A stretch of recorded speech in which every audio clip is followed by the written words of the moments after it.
What is up, everyone? How are we doing? Welcome in. Welcome all. It's good to get back into the rhythm streaming. Right. So, a couple of things on the board for this evening. We potentially going to be doing this weekly race. I'm keeping an eye on how many people have signed up for it. At the moment, we're at 10. Really want to do an hour and 40-minute race with 10 people, 4 of which are GT3. So we're going to keep an eye on that. For the moment, we're just going to be doing Monza because, yeah, not really feeling a lot of the options out there this week, to be honest. We might give them a go on another day, but yeah. I hope everyone out there in internet is well. I can see Jev and John is out there as well. How are you doing? I didn't quite catch the end of your Imola race there. So I hope that went okay. Oh, OSW has signed up in the Porky this time. So that's going to be interesting. We might try the Lexus again. I'm quite liking the feeling of that car, to be honest. It's not the BMW as well, for a start. Oh, channel member. Thank you very much, my friend. Appreciate you. Very much appreciated. Thank you very much. Right. I might have got my time slightly wrong, and I thought that this one started at 10:40 and it didn't. So just bear with me. We're going to have a very relaxed start to the stream this time, as opposed to my normal. Oh god, quick, get in a race. So P4 on the end. Oh, very nice, very nice. I was looking at potentially doing the LMs one. We could still do, maybe we do like a warm up on Monza or something, and then we jump into an LMs afterwards. Is it P2 and P3? Yeah, that sounds hectic. Maybe we'll look at doing that. I don't know. There is Lucelle, but I really cannot stand that track. Oh, Jesus, there's a fly over there. It's very annoying. Last P7, very nice, mate. Very nice. You should have changed. Oh, was there not a lot of grip left at the end? No. Was my strategy call incorrect? Did I make a boo boo? Apologies if if my don't change kind of.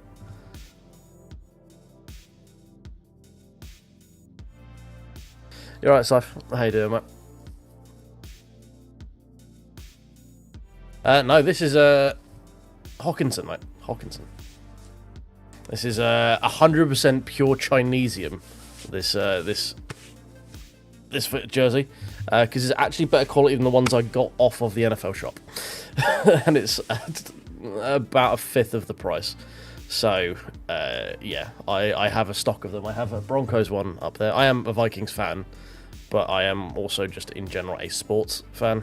So these are all to do with like my dynasty teams and fantasy stuff and players who've done things for me over the years. I have a for real Diggs purple Vikings and a Justin Jefferson white for real jersey, and then I've got a few Chinesian ones because they're cheap and they're comfy to wear in stream.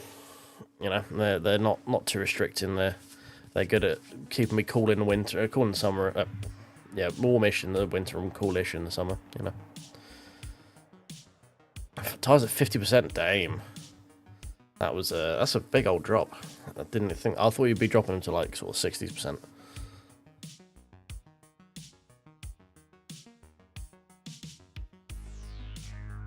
Doing 40, yeah.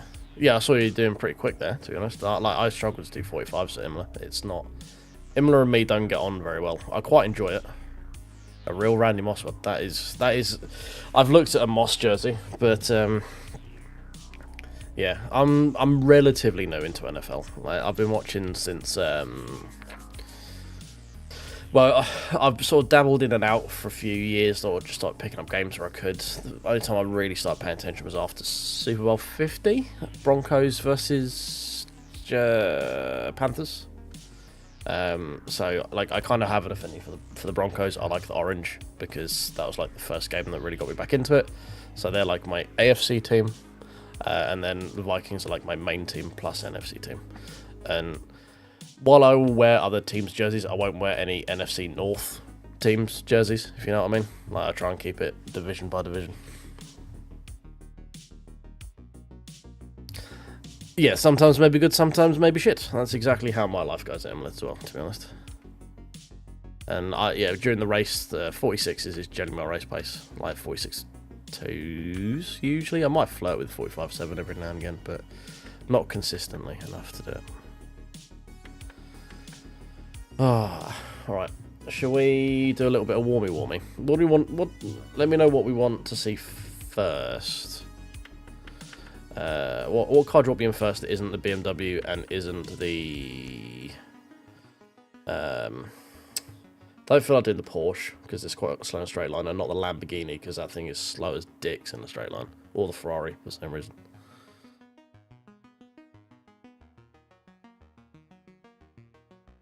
Of course we lost. It's the Vikings. That's how it works.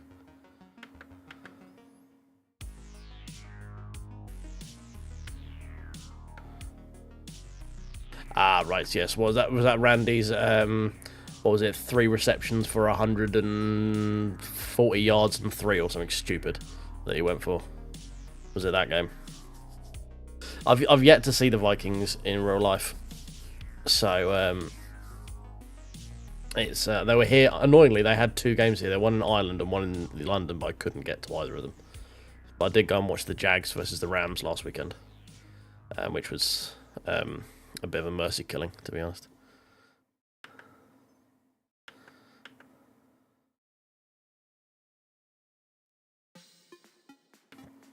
Yeah, PB Page would be very, very good. That's some of the stuff, and also just like I know we've got the profile page where it tells you like top 5s and stuff like that. I would quite like to see a bit more in this sort of section here, the stats page. This is fine. I mean, fastest laps you can delete because I don't know where it gets them from, but it ain't me.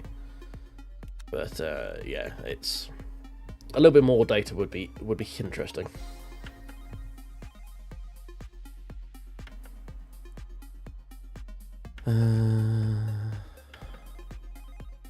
Oh yeah, I mean, as far as I understand it, Minneapolis is about as Canadian as you can get a bit while being in America.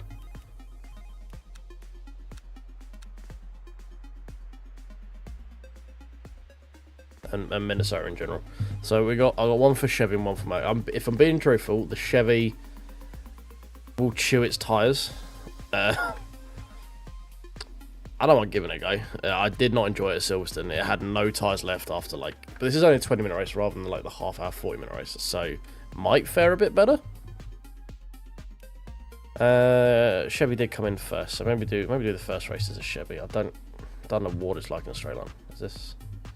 Master's very sensitive. I've also clicked the button. Right, registrar. Chevy was the first one to come through, so let's go with that.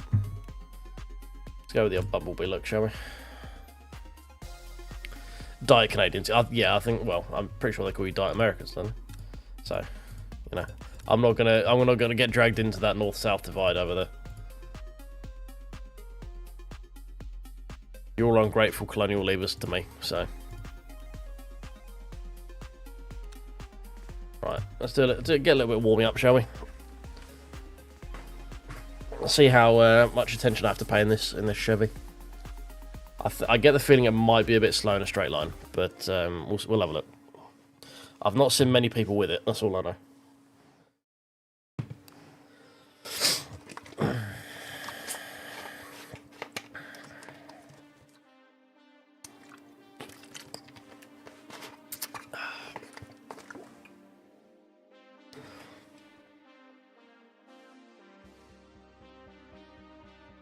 Come on, LMU. You could do it. I believe. I believe.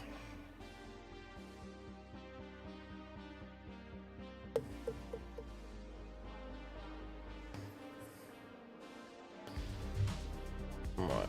Let's have a look. What are the live timings? Is there any other Chevys in here? There's one. 56. That's not exactly great. I said Chris Danger for a second then. That would have been amazing. Any Chevy set a reasonable time? No, of course they haven't. Of course they haven't. Right, let's bring you into right, setup. I'll just do something like that. 878 seems interesting. I feel like that's probably going to be a bit better.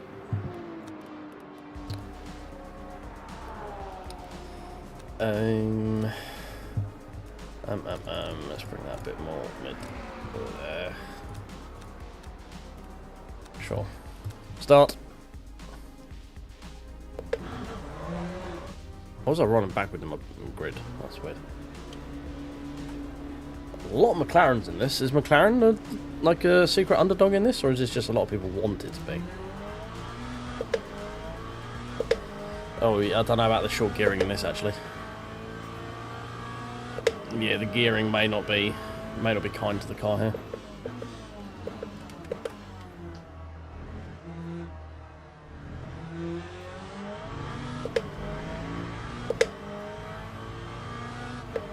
I got the one other Chevy behind me. I don't know, it looks like McLaren.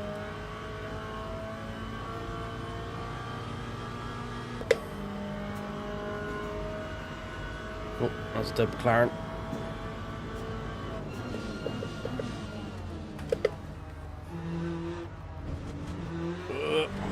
Come on.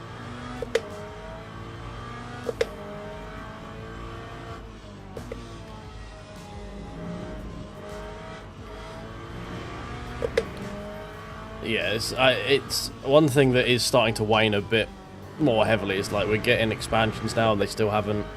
I've seen the last few patches. They've said that they're working on the weird light stutters from like in overcast moments. So I'm pretty sure they said the thing that's not within their control because they use an outsourced lighting person. So it's like, yeah, we can't touch that. But now apparently they can touch it. So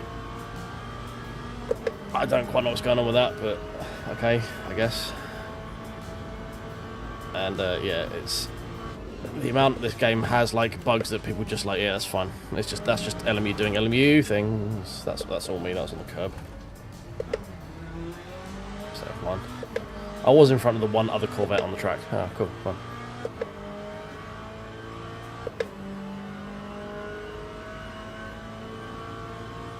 You're right, Stadius. How you doing, mate? Welcome in. Yeah, it's the attention to detail stuff that like people just sort of like allow to happen, and I'm kind of getting a bit fed up of it being allowed to happen, especially as they're now asking us to buy more content for the game. It's like, well, how about you fix these like we had yesterday, where it just disconnected me from race control and stopped giving me end of race reports until I rebooted the game. It's like, well, maybe you can fix that stuff first before making me buy Paul Richard and Catalunya. Yeah, be quite nice.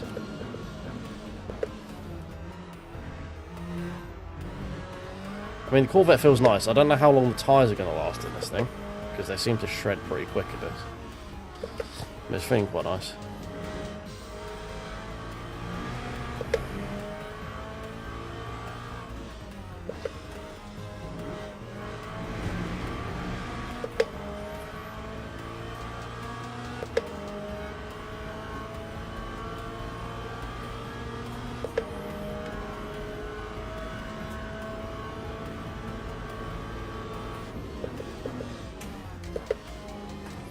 Okay. That was mildly just off-putting, watching him sort of fade into existence through a scarring. That was slightly off-putting when I was trying to pick my turning points and braking points there. It's just looking quite slow in a straight line. No, actually it's not too bad.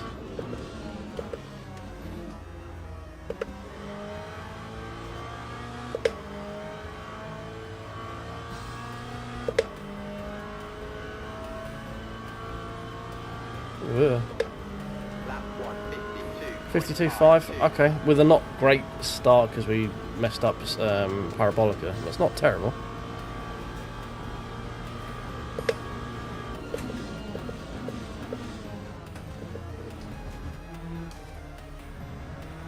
It feels quick on the Lambo at least, so that doesn't help it in the red line though. Oh, we P5 in lobby. 51.5 for the fastest. 7 tenths up. Okay, we were 8 tenths up, but we messed up with the gear shift. Yeah, seems possible.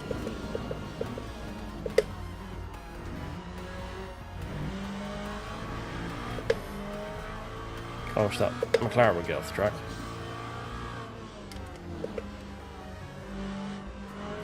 It's all about getting wrong time on the throttle there each time. You're getting pushed wide because mid-engine.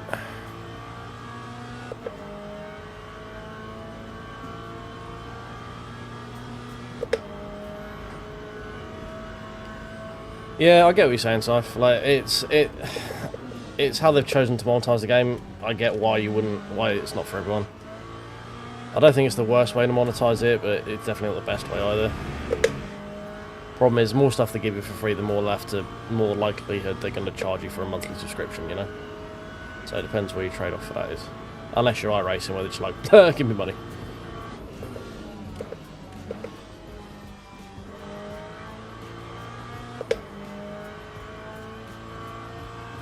And I kind of get why you pay for tracks, because that is where the R&D goes. Like, the biggest amount of budget is in flying team out, laser scanning it, all that sort of stuff.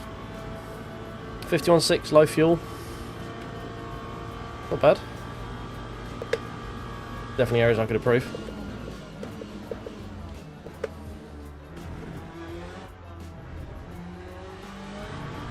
I do think that they should have made the LMP3 a free car instead of the LMP2 unrestricted, because that makes more sense being a learner's car. You know, like, that makes more sense having that for free than it does the unrestricted P2, because then you can put that in the daily race rotations and it kind of gets you ready for LMP2 racing, you know, like LMP3 cars are designed to do. So I think that was a bit of a whiff, but I get they put the unrestricted P2 in there for, you know, a crowd draw, you know, but logically it doesn't quite make the best amount of sense to me.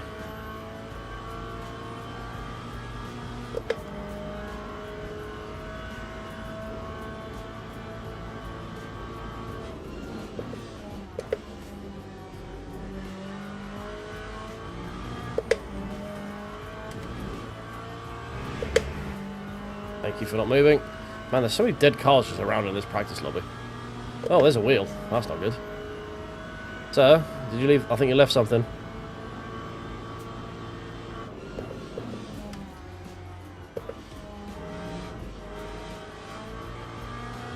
Ah, got to throw away too early. Alright, well that was a 51, what, run for 51.3, something like that. That time was a 1:51.75. Okay, so maybe the Corvette's not as bulky as I thought it was going to be. Yeah, main menu, exit.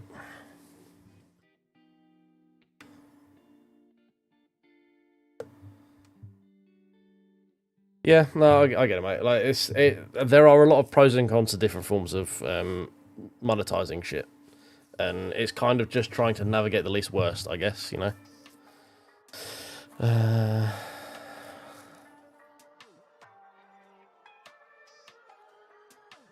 Yeah, no, I agree with that as well, Status. Like, sometimes it's nice just being able to jump in and, like, you know, you're going to auto-find friends, but that is a trade-off with skill-based matchmaking, you know? Like, should there be a way of you grouping up and joining together, like you can in, like, first-person shooter? Possibly, but then it has to sort of aggregate your elo, for lack of a better term, you know, your like your matchmaking ranking. So I get why it's not there, because it just muddies the water with skill-based matchmaking more than it does with shooters, because in generally there are less people at any given moment on LMU than there ever will be in Battlefield or COD or any of other those ones where you can, like, party up and join a ranked lobby. So I get why you can't and why it doesn't. It would be a nice feature if you had unranked lobbies, say. I could see why you could do that. That's fine. But for ranked lobbies, I get why that's not a feature, because it just makes it all more difficult, you know. I'm not saying it's not a cool feature, but I get why it's not there. Playing devil's advocate, you know.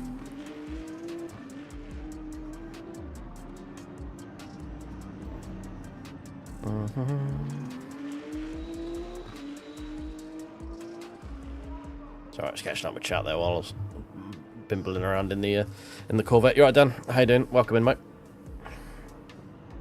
Oh, we're up to 30 odd people. Thank you very much. If you could tickle the old like button for us, that'd be great.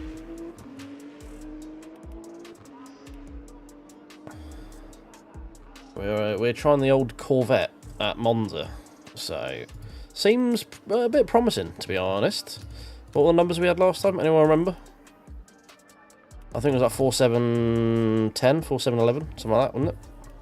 And we had 5149. That felt pretty stable. Main thing I don't know, as with most things with the Corvette, is tyre life. I don't know how sad we're going to be at the end.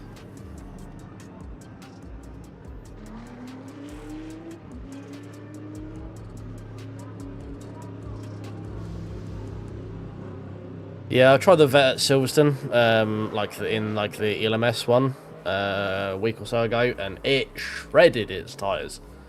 I don't know if it's my driving style, but usually I'm pretty good on tyres. But yeah.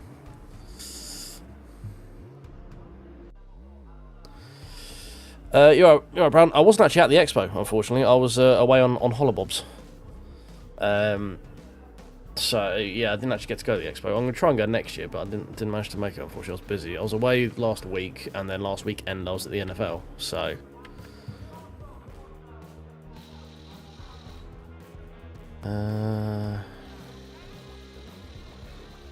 yeah, no, I agree. Some form of internal messaging or friends list would be useful. You have got Steam for that, I guess. But you'd be a way of finding someone's account linked with their Steam account. You'd need to if you can go on someone's profile and it has their Steam account and they have that enabled to add or message, then it kind of fixes that, you know. For now, anyway, until they have console compatibility. But yeah, some way of viewable link to a Steam account would be quite useful. So, as you say. But, again, the counter-argument to that is... there's an argument that it's not there to prevent toxicity, you know? Because how can LMU... how can LMU's mods and devs monitor chat that's on Steam, and who does that fall onto for bans and shit? If you report them, is that to Steam Messenger, or do you report them to LMU? But that's technically off platform, so it doesn't fall under LMU scope.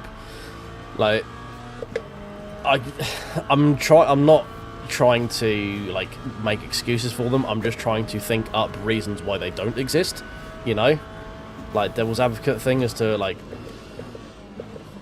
why these things, the downsides of any of these functions, is to figure out maybe this is why we don't have them, you know.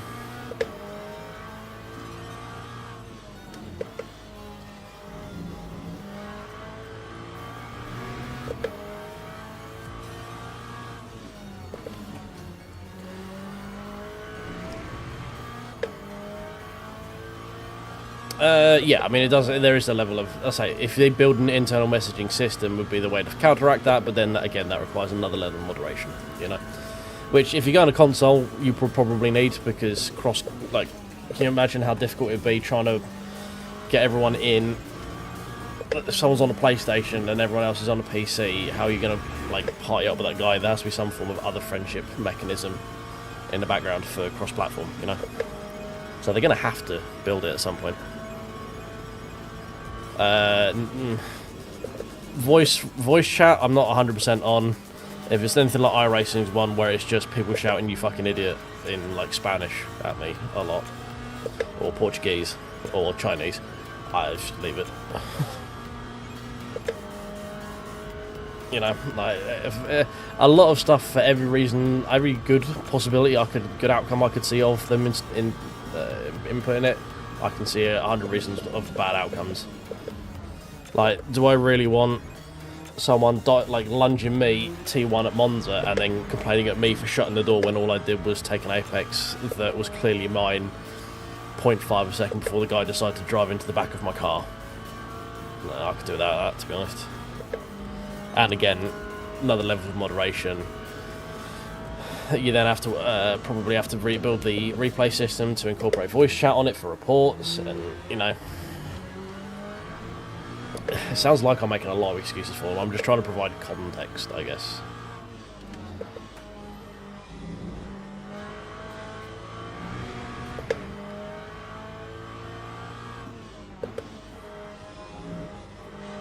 Oh, a bit late. Carried a bit too much speed into the corner there, a bit late on throttle and exit. Oh, it's N-Rob. He was pretty quick yesterday. Right, we got one job this race. It's beat OSW, as always. He's in the Porsche, so who knows? Not the quickest in a straight line, but he is very quick. Oh, we did not like that at all. Did not like that in the curb there.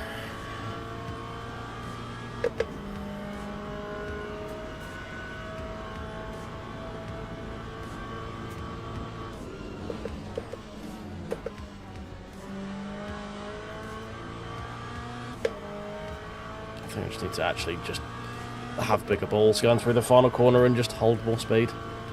Trust it'll grip. 52T, okay. Well, we know we can get mid-51s.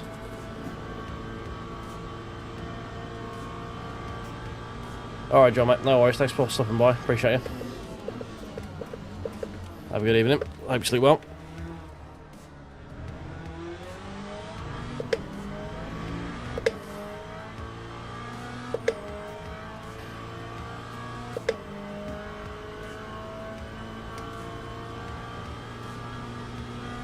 Right, so we lost a lot of time through a Scary last lap, so hopefully we can go through that without having a wobble this time. Oh, it does not like that curb. Oh, nope, nope, nope, nope, nope, nope. Okay, I've got to be very precise going through that chicane. It would appear.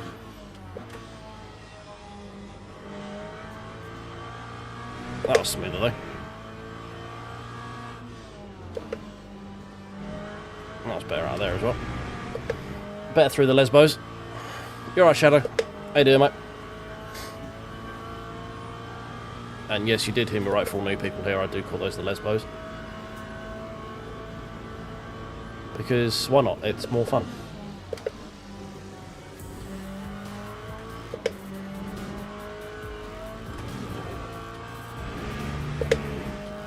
Much better. Right, let's try and not mess up Parabolic.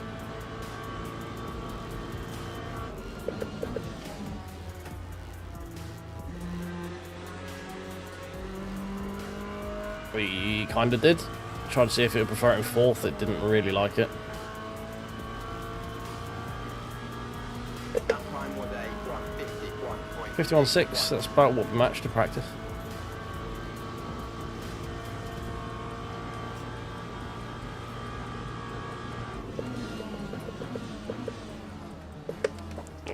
Come on, turn. Fifth corner. Nah, not great. Not great, Bob. Hopefully there'll be kind Lesbos today. Usually they are pretty empathetic. It's just me that's an idiot, so we shall find out.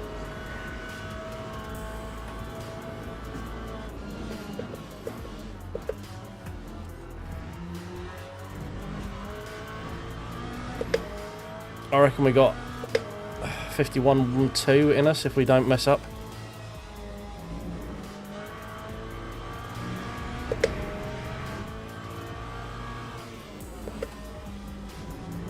Like that.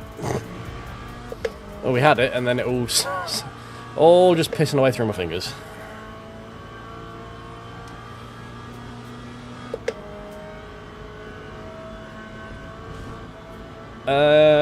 So BMW, I can in quali. I'm like 51.2, I think is my quick. Well, I've got a 51.0 through quali before. Anything I can get in the 51s, I put within like a margin of error. Like if I can get a 51.6, 51.7, 51.9, 51.4, that's all down to like I'm within the same sort of pace. It's all then just down to skill issues.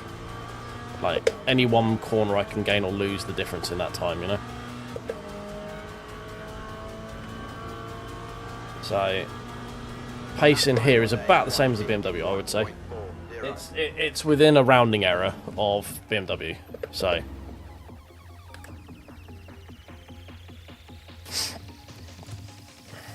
So look, the pace in this feels fine. Turning's a lot better. It's a bit better under braking. The truth of the pudding is going to be in the can I get past anyone on a straight line. That's where the BMW is quite strong. It's good off the corner and it's good top speed. And then you just have to try and sort of shepherd it through the corners, you know. It's good on the curbs as well, which makes it very good. Teams and drivers go to the grid for a race start. The one thing with the Corvette that makes me a bit anxious is the tyre wear, because I've had some very bad tyre wear races in the past with it. So these numbers seem about accurate. My tyre wear that you can't see, they're all 97 to 98s, which is about what I was having yesterday in quali. With about the same number of laps, so that looks to be hopefully reassuring. P13 is about where we were yesterday. We qualified about the same sort of time. Importantly, we beat OSW, so, you know, get fucked. Respectfully. Let go.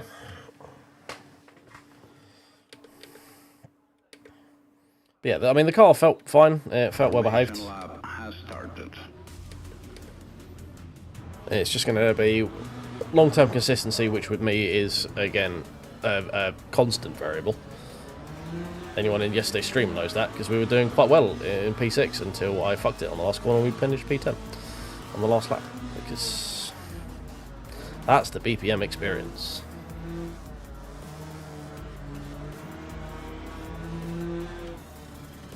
Look at all them bimmers.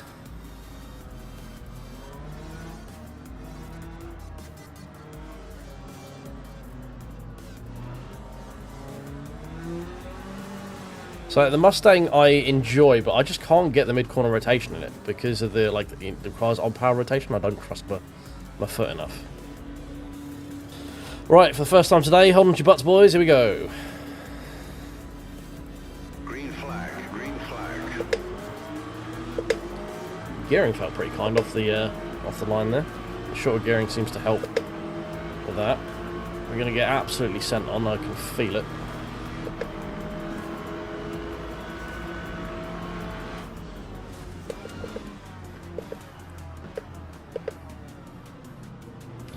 Okay. Cool.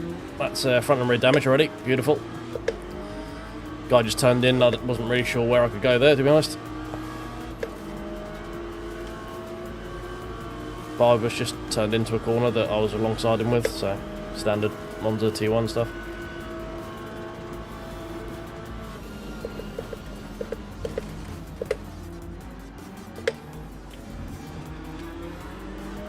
Right, P9, we'll take that. Red flag, please.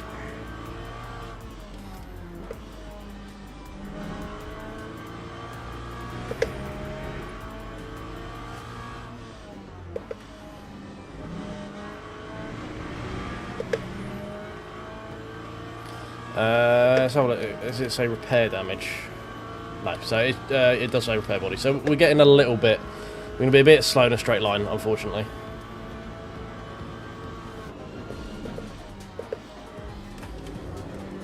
Whoa. The rear ward's become a front there for a second. That's the Ascari, I think, is where the BMW is in a world of its own. Like, the way you can just yeet it over stuff. And it'd be like, yeah, cool, fine. No worries, bro. It's kind of hard to match. Got to park on the apex because my line was terrible. Yep. He's going to be in the suck all the way down here, though. So I'm not going to fight it other than that, but... Thank you. Well, he lost enough momentum doing that he's actually now lost all the benefit he got from the overspeed. So...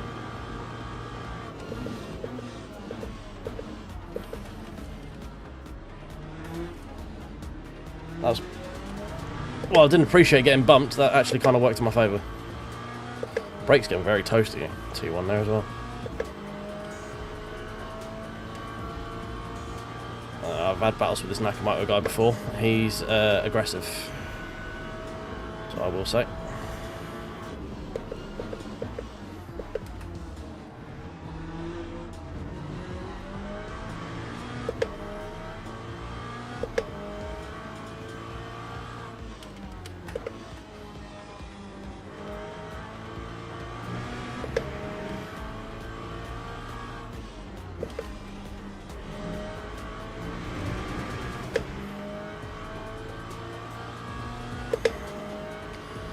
we're holding on. That's about as best as I could say right now. He's probably going to try and lunge it here. Yeah.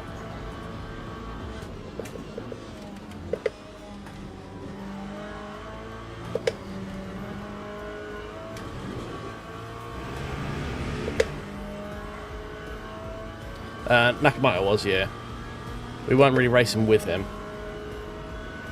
He is in one of my Monza shorts from the last time this was in rotation, like a few months ago.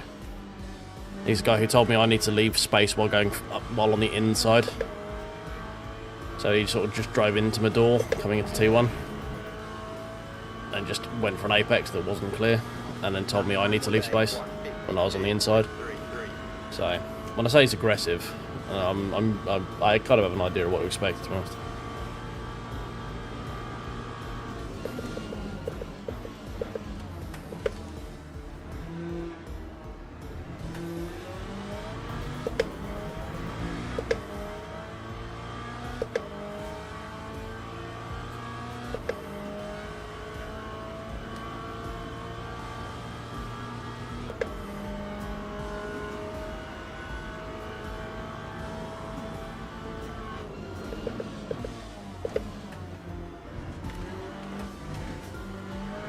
Ah.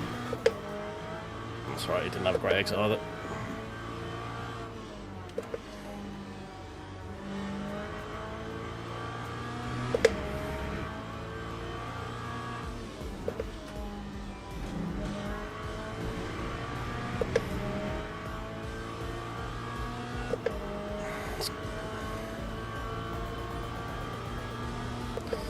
Yeah, I mean, it's a BMW train, I think, right now. Whoa, massively wide. Hello, Malcolm, alright. What are you doing? How you doing? How's your family? Yep, good, cool. I'm just gonna hug this line here. Hey, you did it without driving into me this time, that was useful.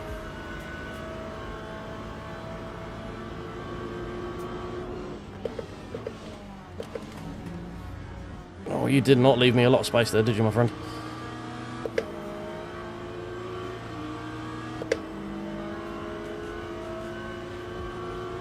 Any side suck? Time 152.35.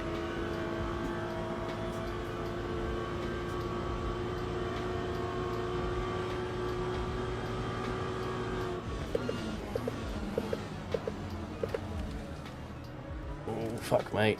That was it. Aspirational move by the BMW behind me. Fucking hell. I had to go super late into that corner to try and not get killed.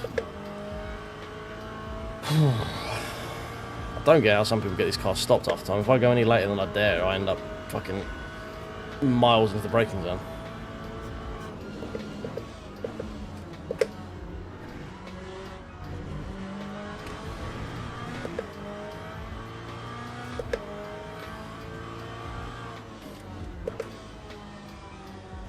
Oh, come on, grip up.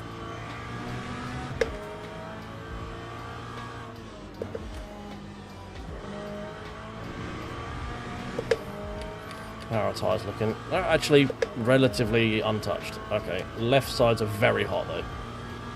Right, so the actual wear is not too bad, but they are overheating a lot.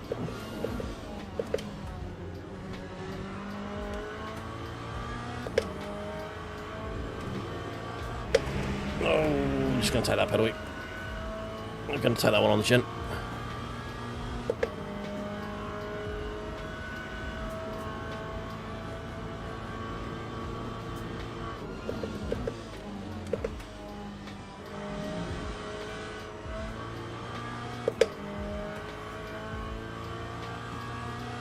This is where the cosmetic damage is not helping right now. Because we might be able to add just enough pace to sort of keep away, but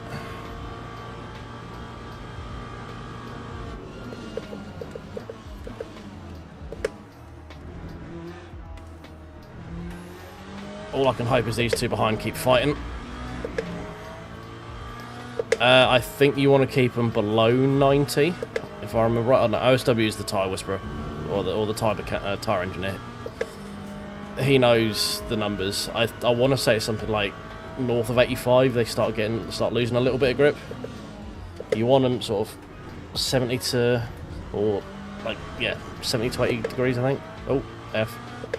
That was a interesting move. I agree, don't hold the brakes. Why not just sling it backwards across the track?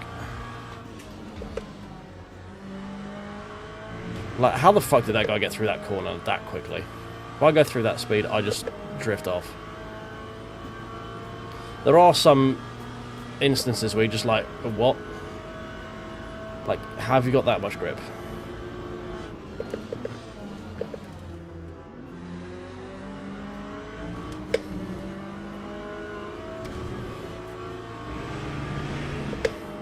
Which is a problem when you know when anti-cheat doesn't exist for something. You're like, that doesn't seem right. But then you could also just be like, I'm not very good, you know?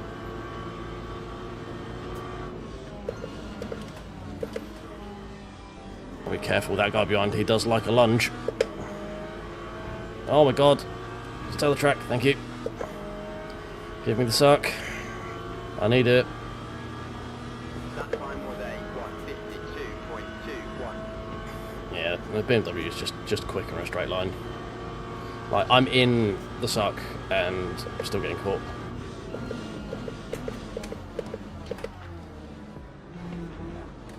Alright, cool. Cheers for that, mate.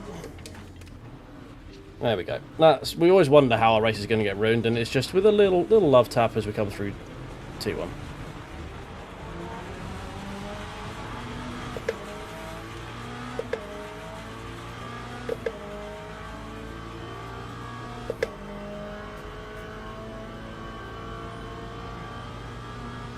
Yeah, who needs a top 10 finish and to maintain your driver ranking, you know?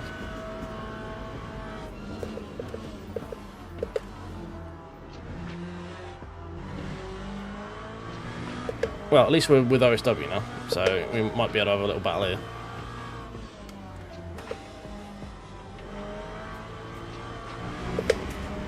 I can keep on the fucking track anyway.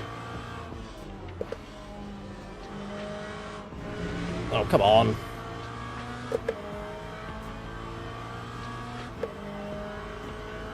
Yeah, I've got to stop driving like a spanner first, though, to catch up with him. Again, unfortunately, we may have dropped out of the suck with the old damage as well.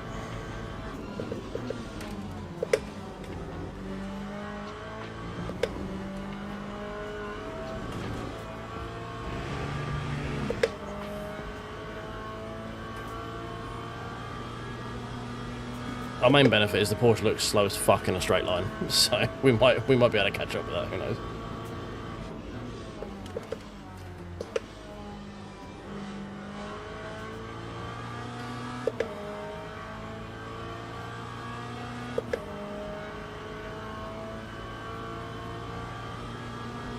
That time was a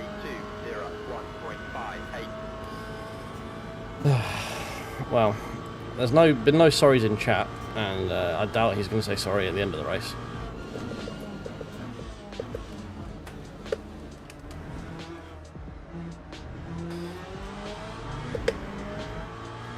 So, you know, there's that. That's always good. It's great. It's fun.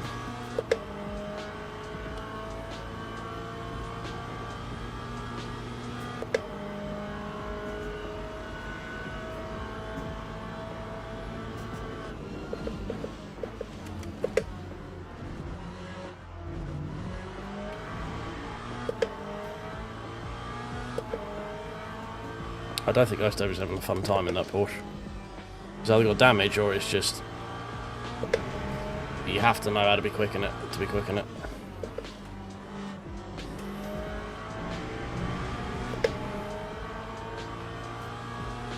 The Porsche, I think, is the biggest, like, skill diff car in the game right now.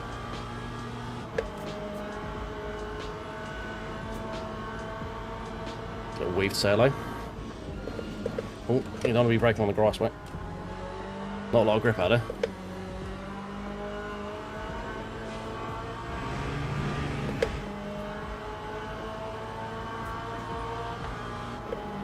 Pick up a little bit of suck on our way past. Hello.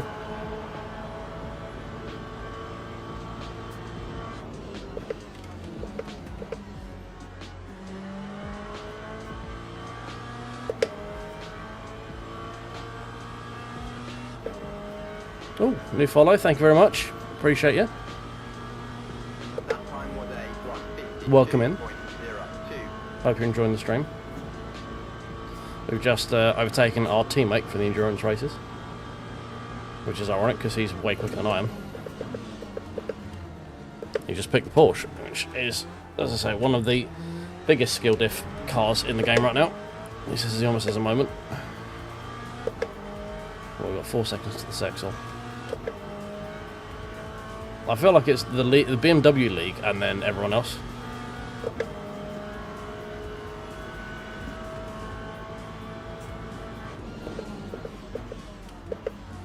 This was actually multi-class. There's the BMWs and then GT3s. Apparently, this race.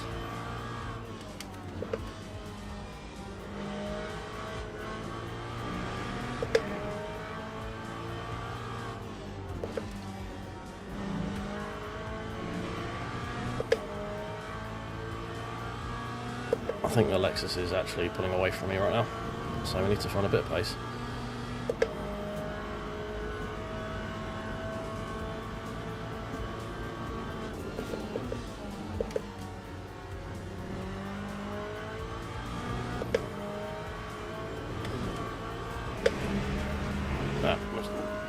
Penalty? Yeah, there we go, that's what I thought. Yeah, 4.6, 5.2. We're getting dropped again, unfortunately. We've got no suck, and we're a few K short on the old straight line.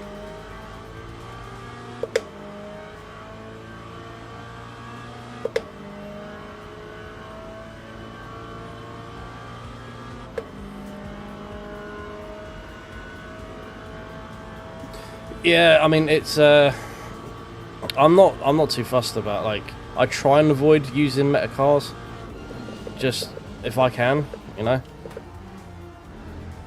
Like I could be in the BMW all the time here and give myself the best chance of potentially, you know, podiums and top fives and all that sort of stuff. That's just really boring. It's boring having a grid full of all the same fucking car just because it's not been balanced properly, you know. I try and mix up where I can. BMW, just, like, the reason I've mostly spent my time with the BMW is it's just the car that I get on with the best, I can get the most out of. Like, not necessarily at this track where it is, like, undoubtedly the quickest right now. Oofed. Almost got dragged into the gravel then. I liked it because it was like predictable and stuff. It was just like the easiest and less stressful car to drive. But yeah, now it's a bit too strong here to drive it and sort of save face, you know, and not feel like I'm just abusing the meta.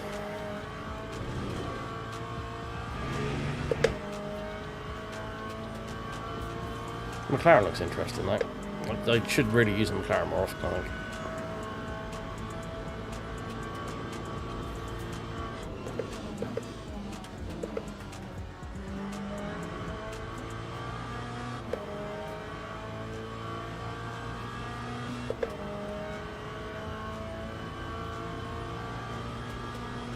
That time was a 1:52. Yeah, he's 7/10 a second quicker than me ahead. I think OSW must have damage as well because he's going further back as well.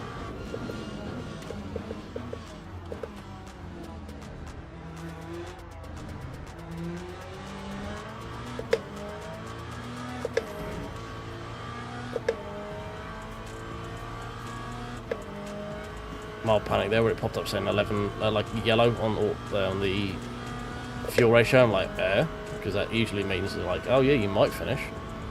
And then, no, we definitely will. We've got 2 and a bit laps worth of fuel in the car still. No, that's not happening.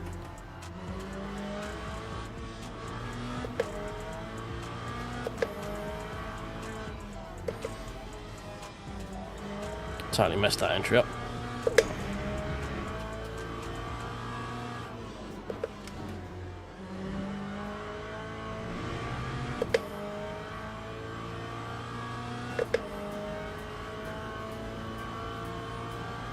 There is one at 1 minute past midnight. So technically not today, but it will be today in half an hour. Like, ask me again in half an hour and I'll say yes. But it might not be massively popular. So the reason I don't normally do them is because they're not massively popular usually at that time slot. So we'll give it a look, because I quite like to do something a bit more sort of long term. But if there, I think there was 6 GT3s. No, 4. Sorry, there was 4 LMGT3s out of a total of 10 people in the lobby for that race. So 6 hypers and 4 GT3s. So I'm not doing an hour and 40-minute race with 6 other people, you know.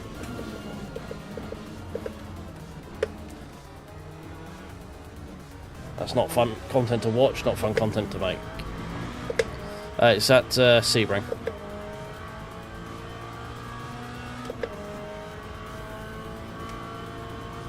Looks to be a dry track, so just be a normal race, nothing too spicy from what I could see.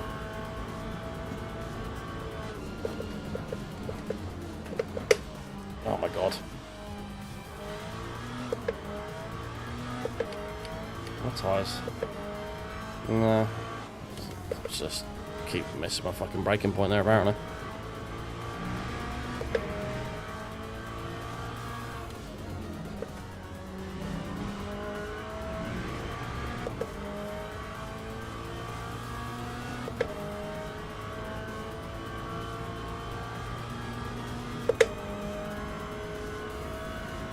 Yeah, exactly that. Like, more people have access to the game should mean more lobby, like bigger lobby sizes and stuff. So it'll be interesting to see balancing between the two, because it's quite difficult to do cross-platform without making one more powerful than the other in one regard or another. Usually with like racing games and stuff like tyre wear, if you're on a wheel, you can just be a lot kinder on the tyres than you can with a pad, usually. So there could be a big advantage that way. But yeah, it's gonna be interesting. Well, that race was going alright for a bit until we got spun. Wow, literally everything in front of us was BMW apart from Bianca. Wow. Oh, okay. He's apologised for us. Barber's apologised, that's fine.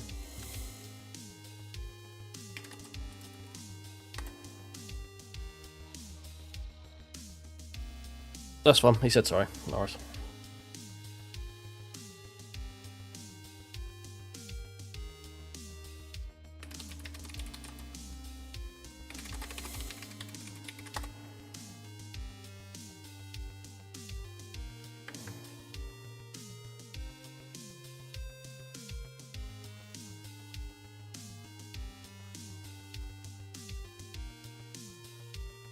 Cool. Alright, well, nothing much to learn from that other than that if you want to do anything decent, be in the BMW, basically.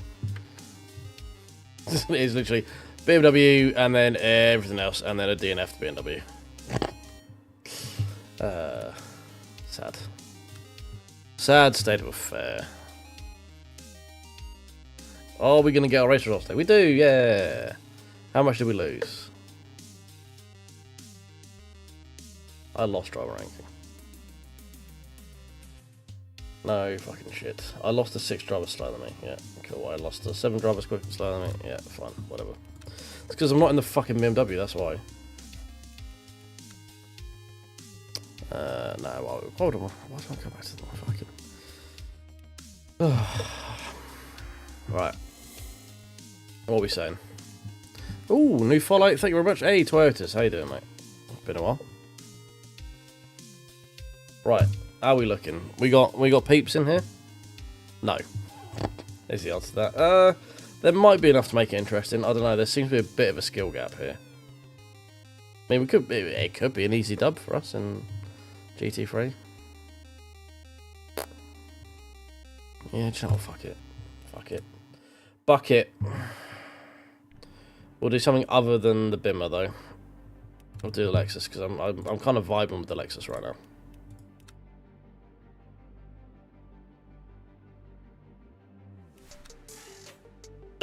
Oh.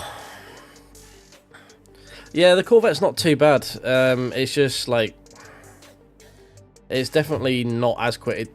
The problem with the Corvette is it doesn't take the curbs as nicely.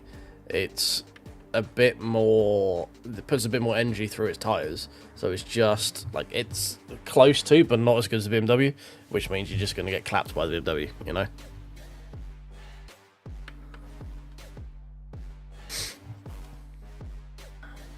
It's not terrible. Like it's fine. It's slightly better than your Porsche by the looks of it.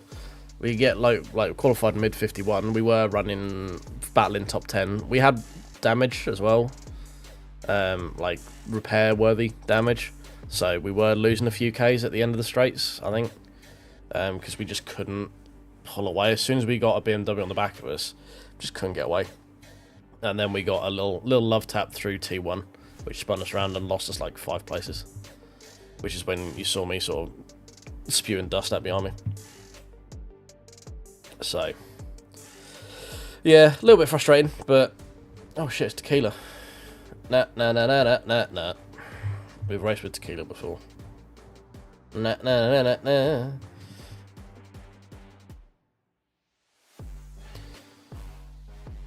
Yeah, did you have damage as well in your Porsche? Because I know the Porsche is not great in a straight line, but you were really struggling. Like you were not having a happy fun time. I was pretty certain of that.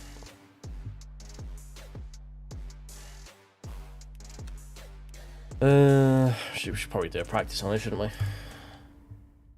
Ah, suspension damage. Right. That'll do it. That will do it.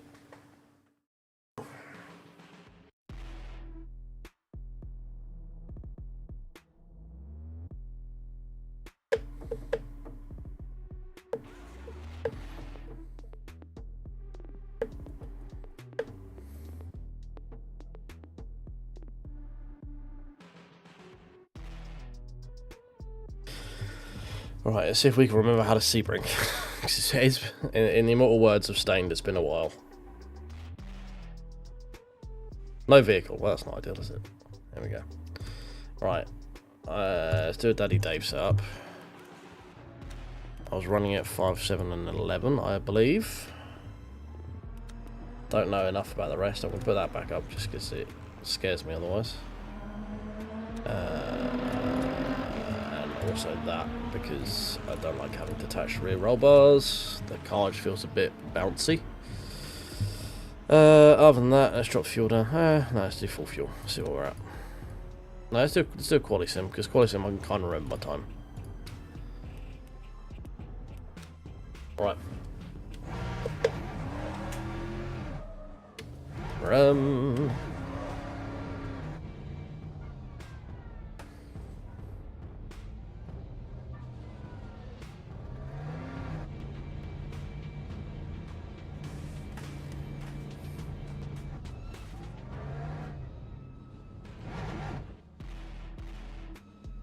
Why are you not letting me? Thank you. Better. Want another burnout then? Jesus. Oh, is that muzzle? We got muzzle in here. Have we accidentally landed in the same thing with muzzle? Be very interesting. Yeah. Oh, there you go. Yeah, just not. Yeah, I saw you muzzle. We're about to do the next race, mate. If you want to do that. I saw you going P muzzle. I'm like, wait, what? Is that muzzle? And then lo and behold, you pop up in chat. And it turns out you are the muzzle.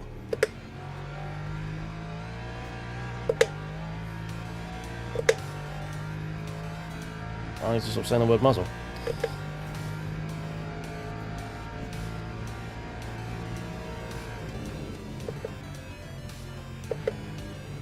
Our tyres, oil grip. Up to you, mate. I mean, it is an hour and 40-minute race, so understandable if you don't want to impromptu nearly 2-hour race at midnight. But we're about to do it if you wanted to. You know, have a yardstick. All right, mate. Well, it was fun to overtake you. I'm not gonna lie.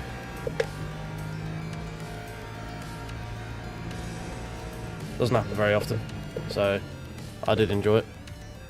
Proving I am the faster person in the team, obviously, because that's how that works. It's definitely not you that are substantially quicker than me.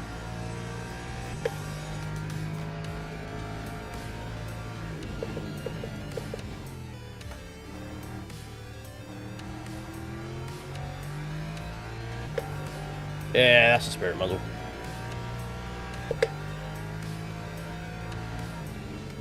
Oh, forgot to brake for the corner. It's not ideal.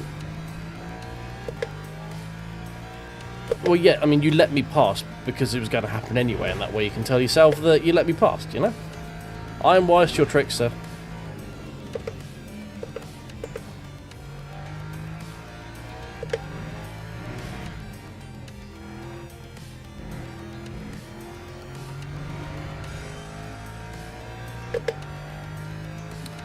Right, so the next race has become incredibly important because we have one goal for that one as well. Much like the one goal last time was to beat OSW, we now have to beat Muzzle. It's the only thing that's important. Doesn't matter. We could, as long as I can be one from last, as long as the person in last is Muzzle, don't care. Which with hypercars at Sebring is quite possible. Lap 208.20. Because they are quite psychopathic here. Case in point. Hello. Hello, Mr. Valkyrie.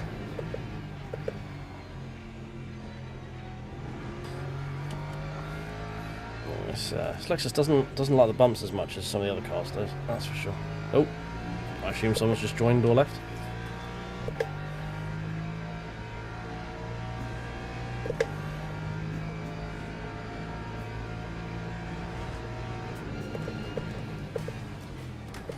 Well, based on the entrance for him, I'm one of the few silver drivers actually in there at the moment, so I hope the hope would be that I do reasonably well in that race, if not something's gone horrifically wrong. Which, again, for me at Sebring is not out of the question. Oh, that's a wonderful place to disconnect. Thank you very much.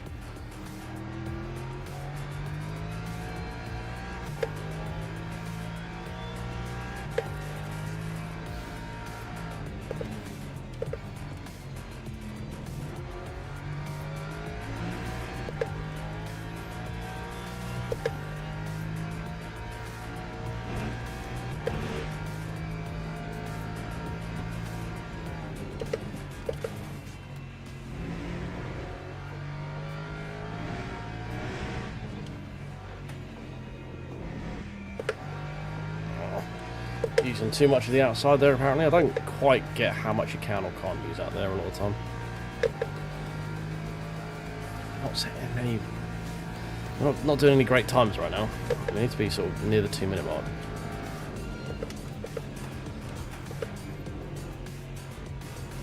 Come on, grip, please. Are we still in warm-up phase on the tyres? A little bit.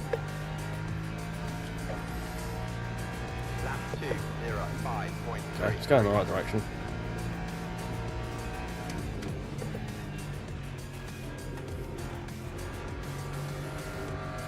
Much better for T1 that time.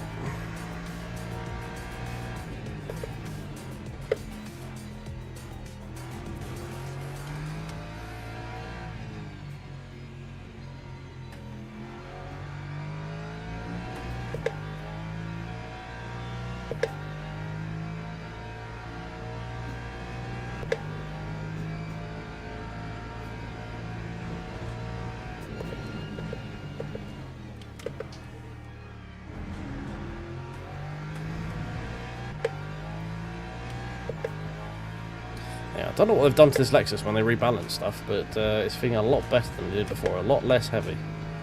It felt like a proper lump when it first came out. Well, that could just be because I'm more used to things like the Merc now, maybe.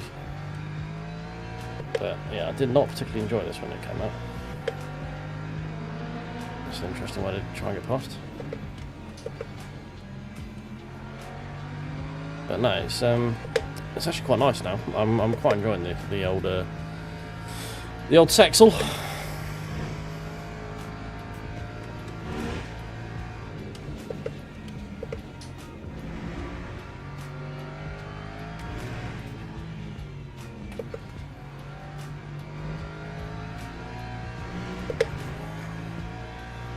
go through there that time.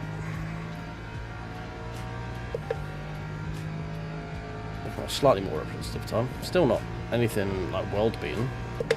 Still ways off from what I do in the BMW and the Merc. Put that down to track grip. Temp maybe.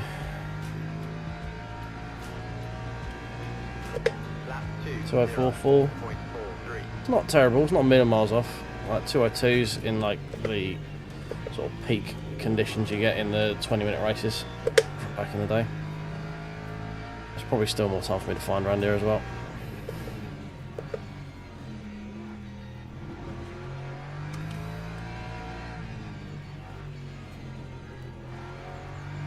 Still been a bit safe on a few corners.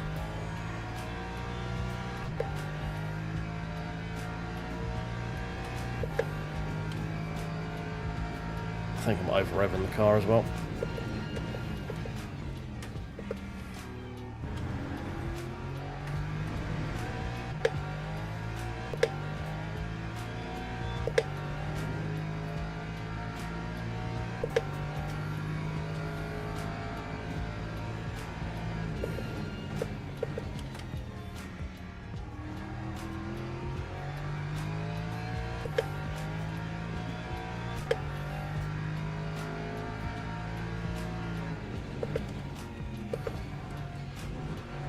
No.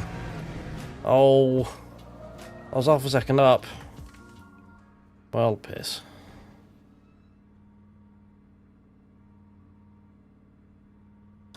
Well, that's not good, is it? That's not what you want.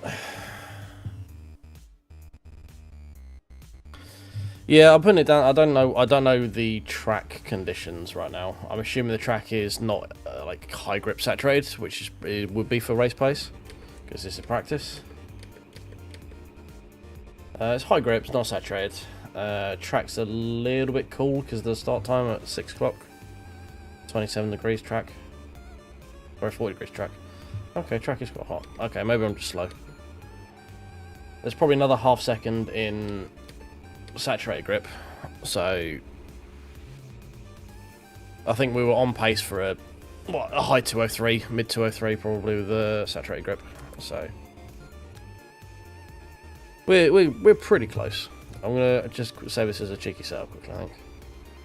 Just to remind myself. Actually, no, all I've done is fill this. Yeah, I don't change that, do I? Well, the tyres are as flat as possible. Good. I might take a little bit at the front. Oh, I don't know. Does this go through the evening? I think it does.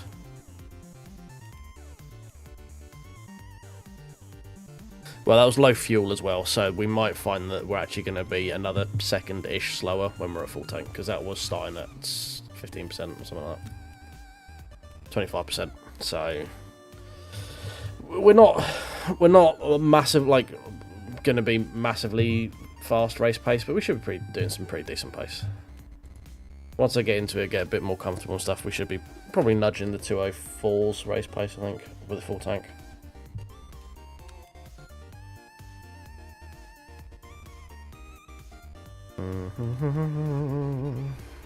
Don't think we need any. It didn't feel like I was lacking anything in terms of downforce there. Need to have a look at the race times to see how much ducting I want. Whether the stuff, if we're going into the night, I might notch that up a little bit on the rears. Try and keep a bit of rear temp in that.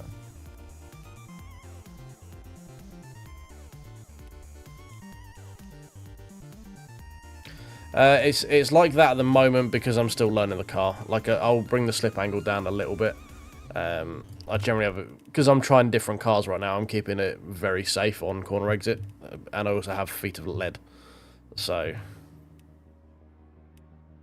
I generally run, I mean BMW I run at like a ridiculously low one, same as with the Merc, but most of these, this is kind of the numbers where I'm bouncing around different cars and stuff.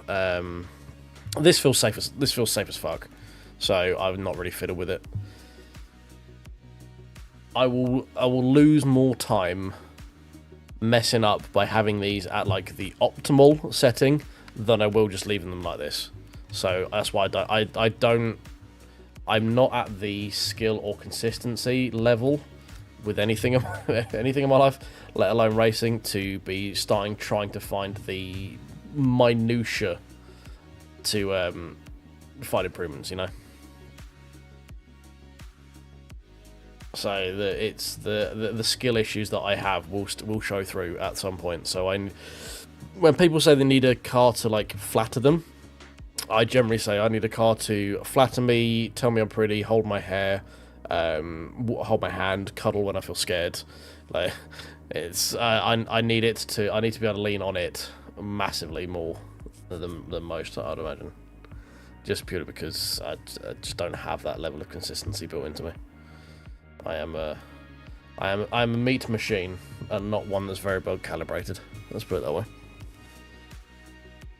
Oh, right. I'm gonna go get a drink quick. BRB. While we wait for this to start. Oh.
Oh.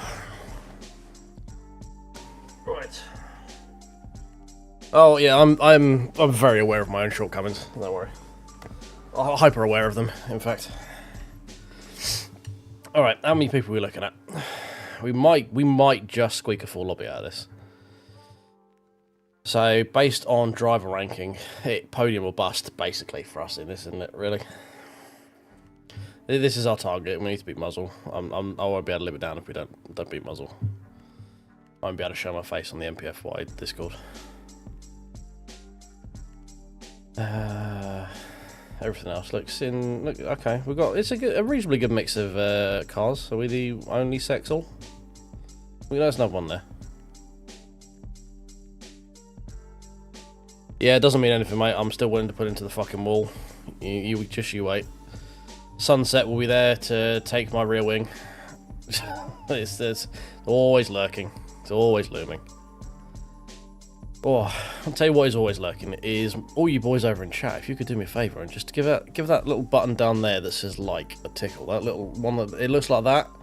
If you just give it a little one of them, a little doot with that, a little tickle, that would be amazing. It sort of helps YouTube. You're like, hey, it kind of does exactly what it says on the tin, you know. It's like, oh shit, this has got a lot of likes. People probably like it. Maybe I show it to more people. That would be sweet if you could do that. Because yeah, it's all a growing channel. I've just watched subs go up by 1. Thank you very much for whoever has just tickled that button for me. That would be great. That was my next shill. So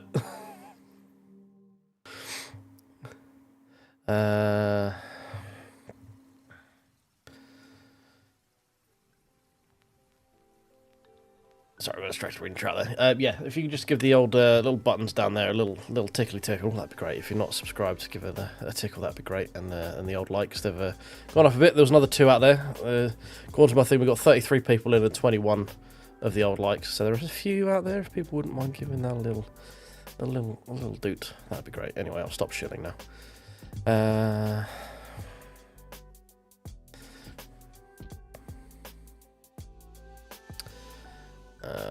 lot of silver drivers DNF. Yeah. I mean, a lot of people silver drivers will be just like, fuck this. You know, like they don't want to sit and do an hour and 40. I can see a lot of this being DNF. Like, although we've got what ballpark that.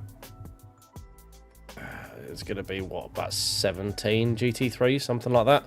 I could see there being less than 10 at the end, because people will loop it and put it into the wall. I'll be like, you know what, I'm out, kind of thing. So a lot of good positions in LMU is just, like, not leaving. You know. I'm perpetually Silver 1, just because I don't care enough. Right. If I cared enough, I would just be no life in Monza in the BMW and trying to farm top 5s. But that's boring as fuck. And then the other thing I'd be doing would just be like farming these longer races, because these are really easy to get driver ranking.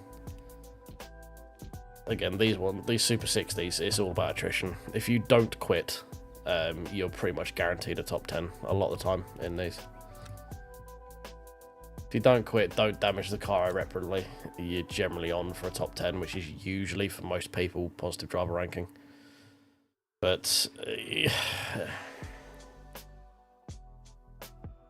yeah, part of it is obviously if you crash out here, you're so far behind the pack, you are literally hot lapping for the rest of the race as well. So, it's a lot of people which are like, nah, I'm done.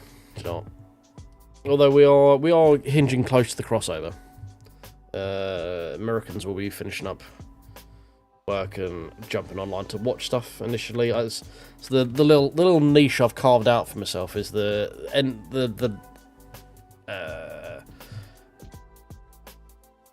forgotten the word now. The ones who can't sleep in Europe, basically. I can't think of the word. Insomniacs. There we go.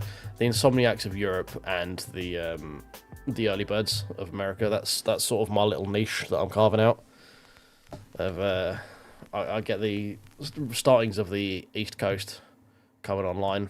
We got the West Coast finishing work, or the amount of time finishing work. It's like 4 or 5 o'clock over there.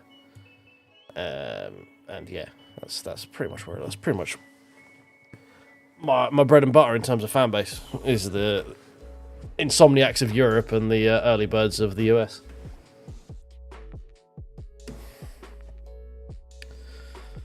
Alright, don't worry, we'll be able to do something other than just me sort of waffle in a minute. We'll have more racing, so I'm filibustering to fill the space.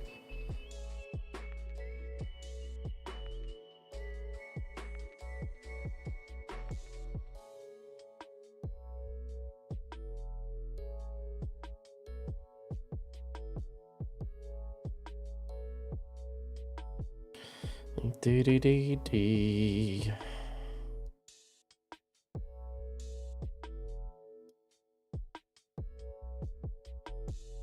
Right, cool, nothing to check on there.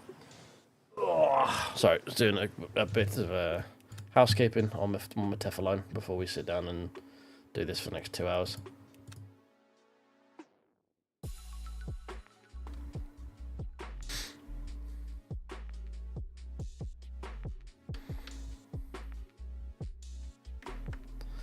Yeah, true, Chad. Like, I'm here providing entertainment for the Insomniacs. Hopefully the Insomniacs aren't racing, because, as you say, they are... Well, they can be a bit unhinged. they're either sleep deprived and just like... or they are just spending all their time racing and are just godly. So... who knows? Hopefully it's not that. 32 minutes. It's not that bad. Once you get into the rhythm, mate, you don't realise how long you've been sat doing something.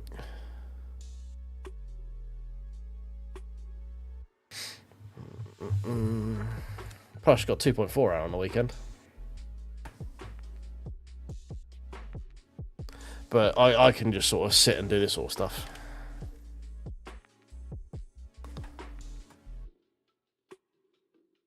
Yeah, it's you end up just zoning out and just like sort of checking each lap out one by one, but before you know, going, oh shit, I've been here for an hour. So I've done a number of 2.4 hours. I've done basically a 3-hour stint of Fuji with OSW on our last one. Wasn't quite 3 hours, but it was like 2 hours and it was about 2. I think it was about 2.4 hours stint, something like that. So. I wish I could do the 12 hours this week, but I can't. Just a tad annoying. But those sort of races are, especially if I'm working. I'm not even out of work for 12 hours. So, alright, shut up. We wanted Daddy Dave. We wanted that at like 5, 7, 11, I think it was, wasn't it? Something like that. I wanted to go in and reattach those. And then I don't think I touched anything else, did I? Brake bias 5149, no. Oh yeah, I was going to look at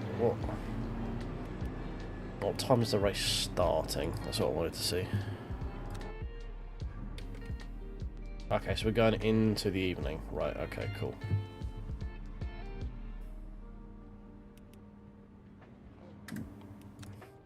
So I may add a skosh of...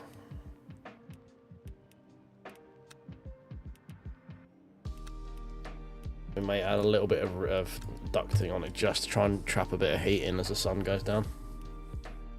Gonna kind of suck for the first bit, but hopefully later on it's gonna help. We could potentially just bump the pressures up at the pit stop, maybe. But maybe do that. Maybe do that. Because these are actually adjustable. This isn't. Don't know. Oh, would you have an interesting Fuji then? Did you, Chad? Ours wasn't too bad.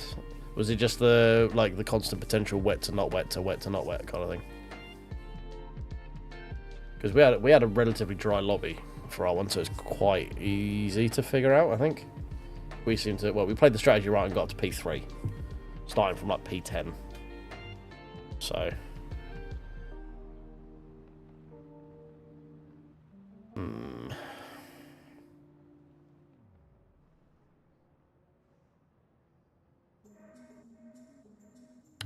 not sure on this ducting. I think maybe if I assume we're probably gonna have to pit for tyres. Usually in the 1 hour 40s is worth.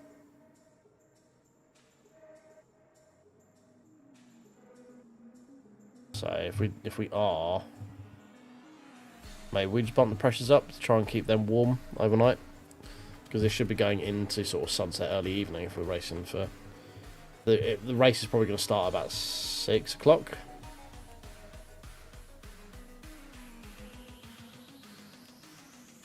Don't know. Track time shouldn't die off too much though, I don't think. Maybe we'll fuck around with pressures if we need them. If the tyres start getting a bit slippy, maybe we bump them up a PSI or 2.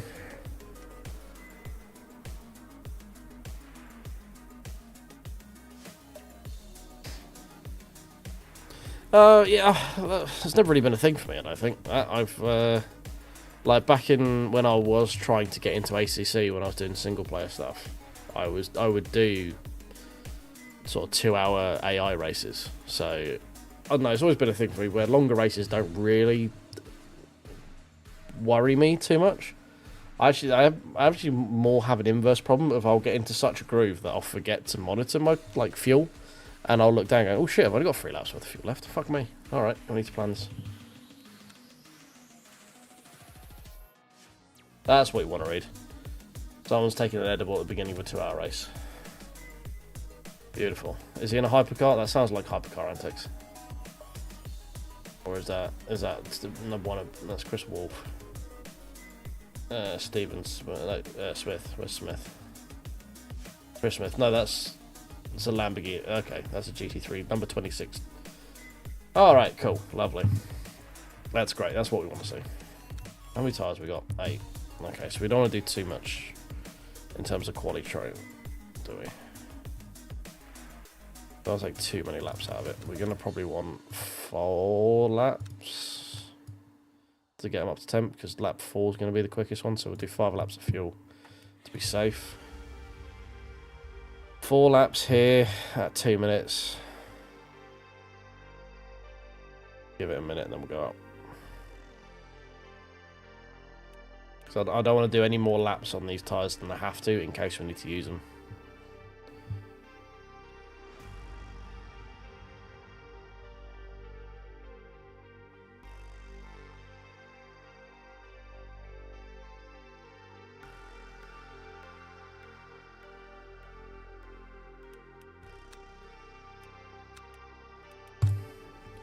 Alright.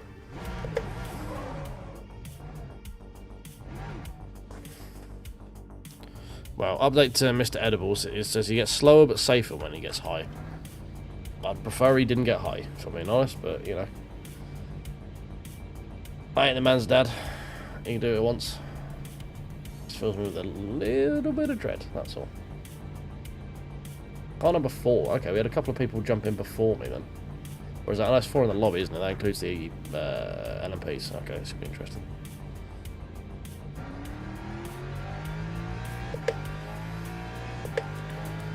Right, let's get these rocks turned on. 1 or 2.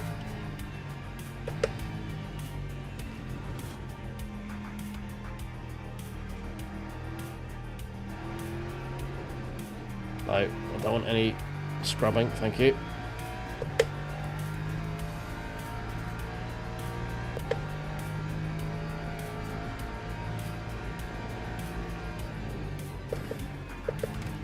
Look, I'm not saying it's bad. It's just it doesn't fill me with confidence.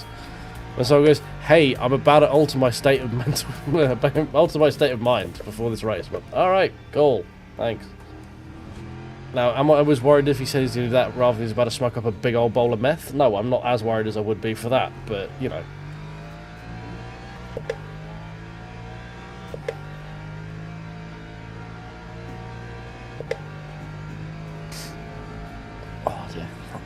Nose, Jesus Christ.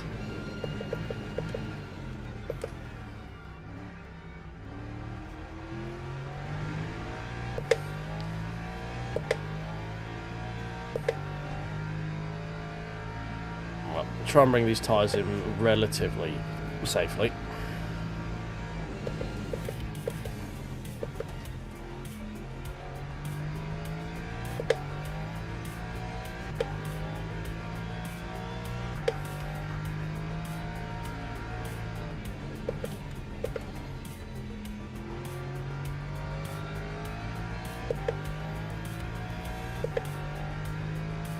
I imagine a lot of people are inebriated in some form or another. Just someone announcing it in group chat before a 1 hour and 40-minute race. It isn't what I want in terms of confidence coming into the race. Is all I'm saying. I couldn't give a shit if you're high or not. It's just I'm saying you telling me you are kind of makes me a little bit wary. That's all. But, I mean, based on what we see off of other people who are probably sober, it doesn't really matter, does it? So, like, there's enough shithousery goes on by probably sober people that fucking difference doesn't make at the end of the day. Lap 2:08.08.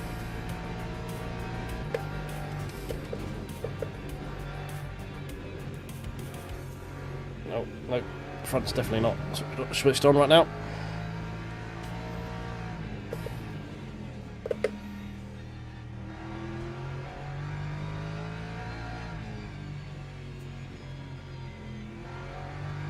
And I mean, there's also like idiot savant sort of things. Like I legitimately play like pool, like tabletop pool, better with a couple of pints than I do sober.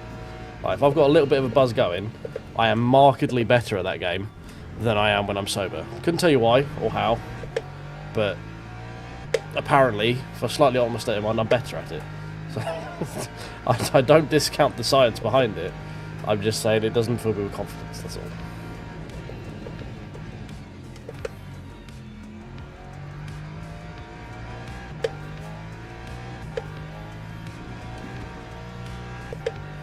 I'm slightly more confident than if he said I've just necked a bottle of JD.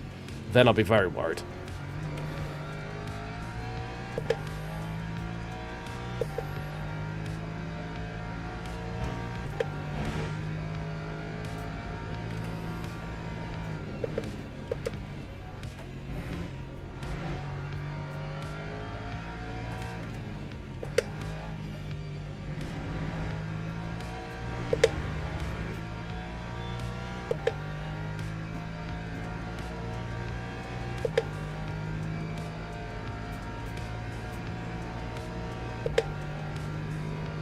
Oh yeah, no, I assumed when he blurred out a bit of his webcam during that as well, he's just puffing on a big old spliff.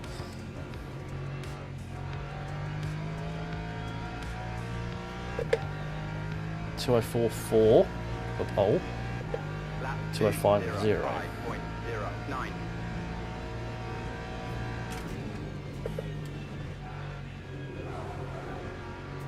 Definitely more time through T1 because I can't get through there properly right now.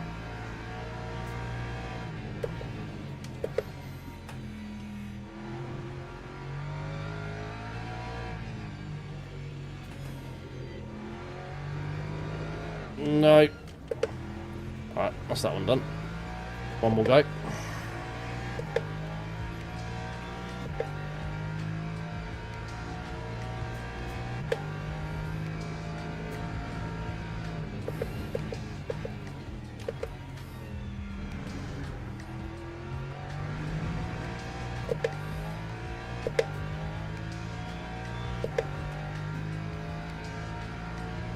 I mean, the dude who says he's just taken an edible is currently P2, so fuck do I know.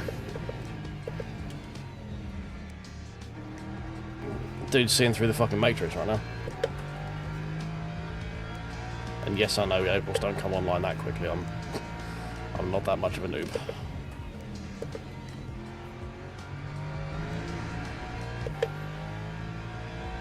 But man, Suit apparently has some pace. Well, the Lamborghini's still quick around here.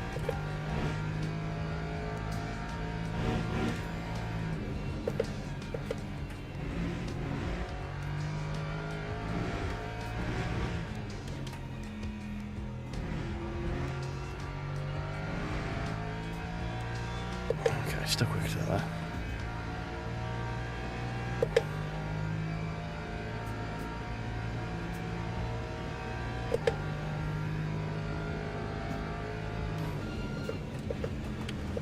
Nope, okay. Let's just try and set up an Omega run through here then.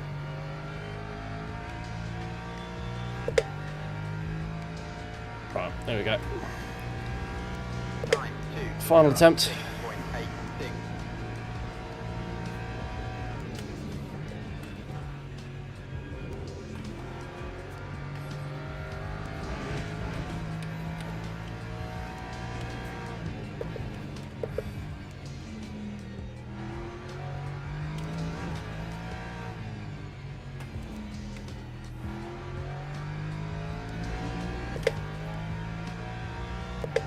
Right, what do we need? 1.2. It's going to be tough.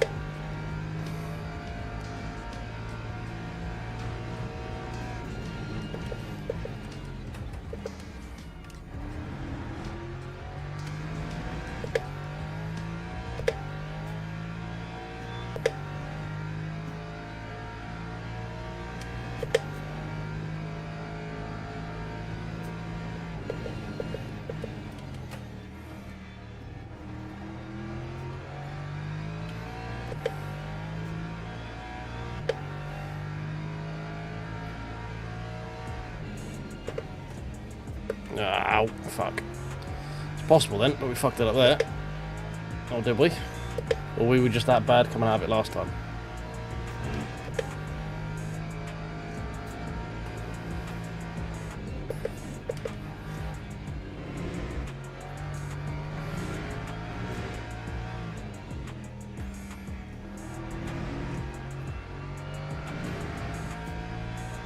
.9. Okay, we're definitely not making that in the final corner.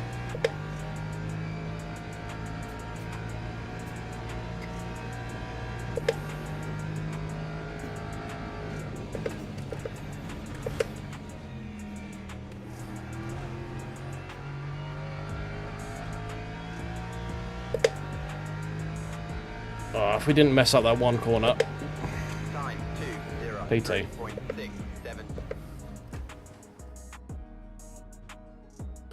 Pulled it out of our arse on the last lap.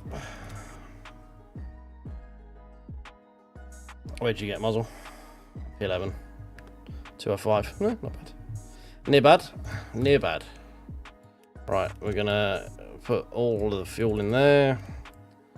We're gonna do a fresh set of them, and then we're gonna go to the loo. So we're back in 2 secs, boys. Bear with.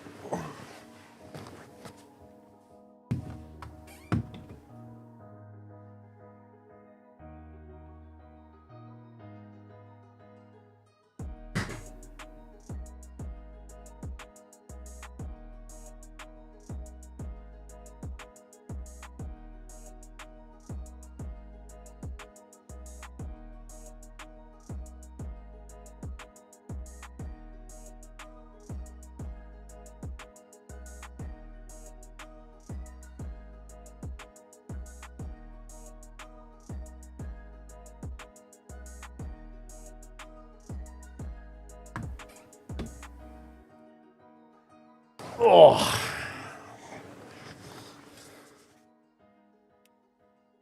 Oh dear, there we go. Oh, yeah, we managed to just sneak a 203 at the end. We get 203.6. It's not an amazing time. Teams and drivers go to the grid for Definitely have done better in the Bimmer, but we'll take it. It's not bad. I was trying to protect my tyres a bit as well, so. Right, here we go. Yep, good luck, have fun, Muzzle.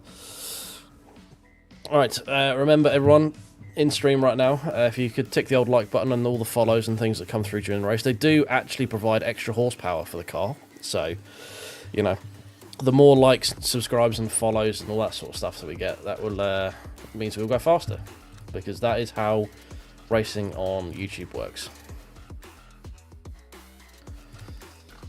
Cool. Right.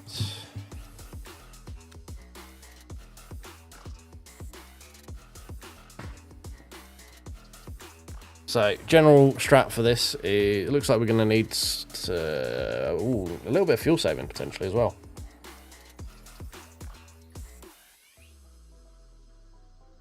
We need to probably do +2 and then a full tank. So if we do +1.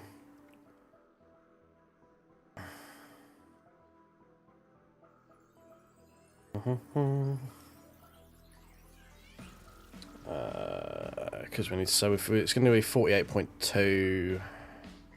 I want to try with +2 really. Formation lap has started. +1, full fuel. We're probably going to want a tyre change.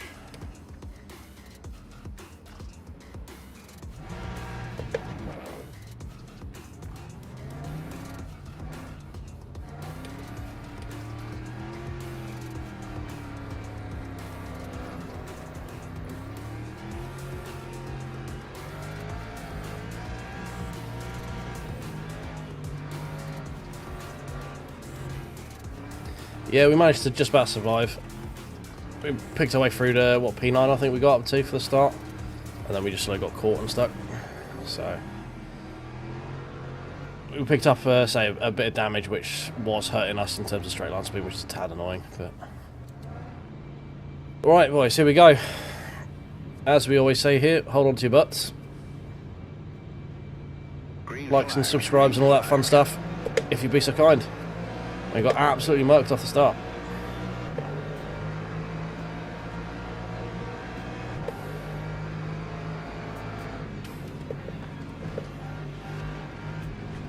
Oh, dead hypercars on the outside. Immediately down to P3.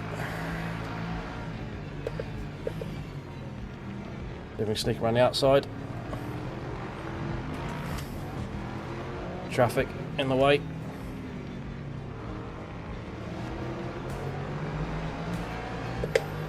We've now got the inside.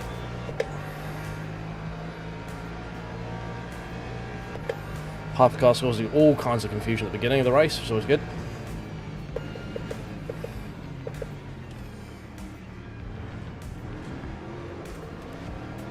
Oh, cold tyres catch me out.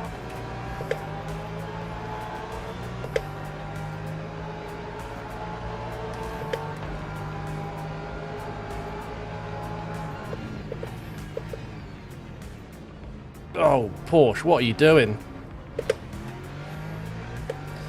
Well, nothing I can really do with that, mate. You turned into me. You could have opened your steering up at any point.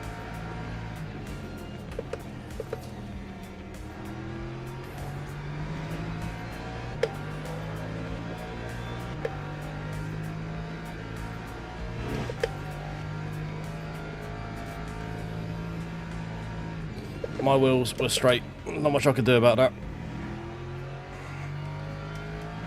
At least I think they were. I might have had a little bit of lock on, but that was all you. You turned into me.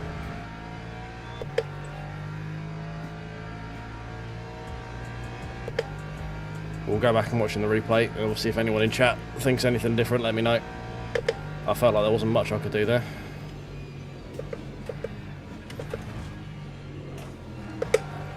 Whoa. Car's getting a bit twitchy. I mean, it might well have been, but I don't know.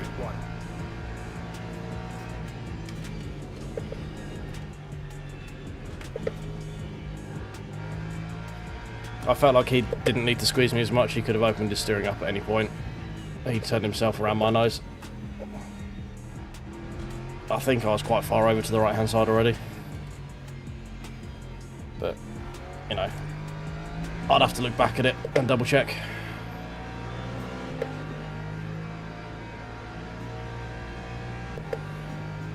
I mean, yeah, that's what it felt like.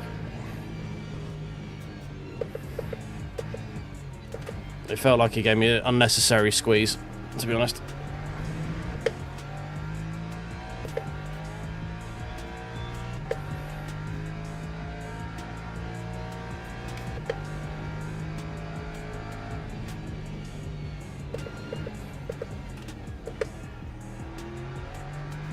Oh, someone's gone through and done something to provide me the extra horsepower. Thank you very much.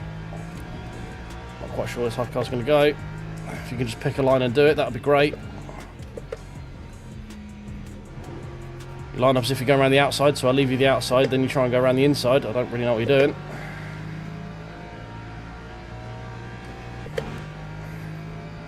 Snowy, appreciate the follow. Thank you very much, mate. Your horsepower will be greatly appreciated through this race.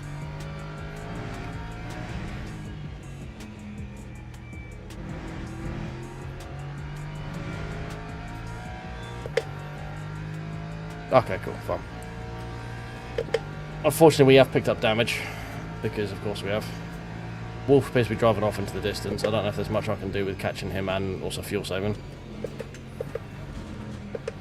But, oh my god, we'll worry about that later, because the car does not want to grip up through sunset right now.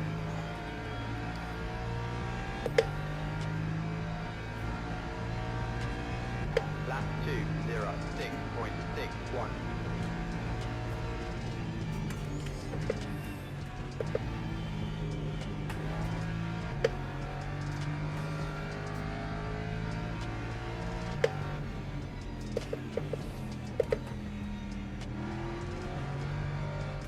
Why is this hypercar going so slow?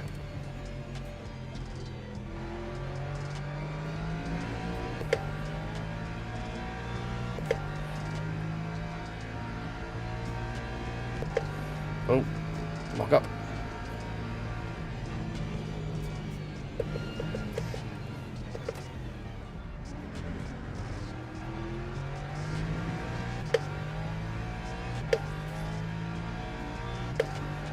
Right, just trying to figure out sort of braking points and stuff with lift and coast right now.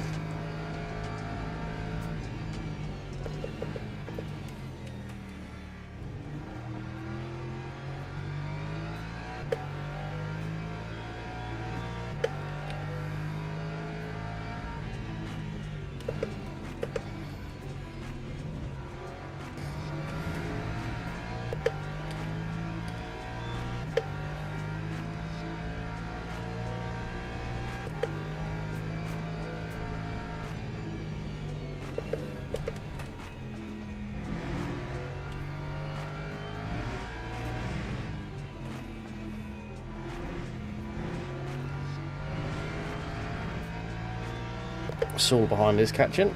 I'd like to think we're doing a bit extra in terms of fuel saving, but it doesn't look like we are.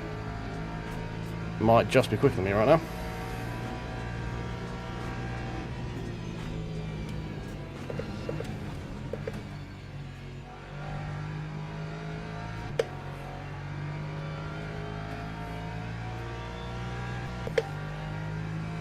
I managed to push braking a lot further than I did there. 2058, 2055. Yeah.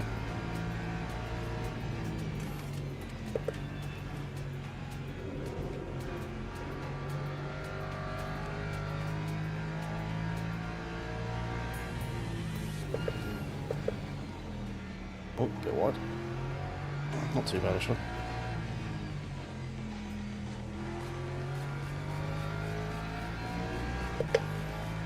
Okay, so we're making up for it in Sector 1 by the looks of it.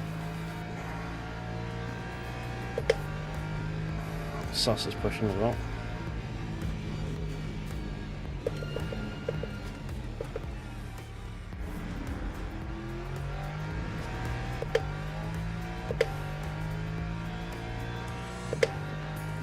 Okay, fastest sector 1.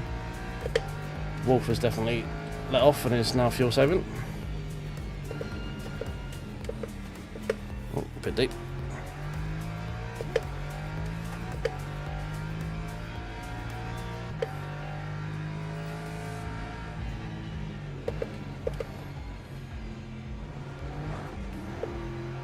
Ah.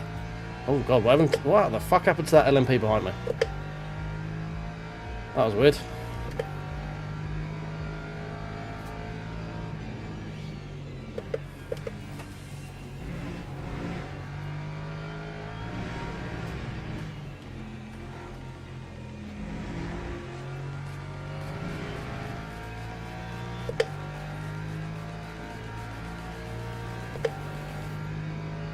Okay, managing the gap. Wolf is, yeah, a few steps ahead of me right now.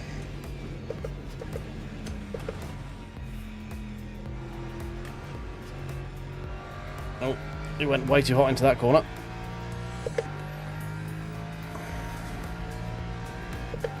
Lap 2:05.24.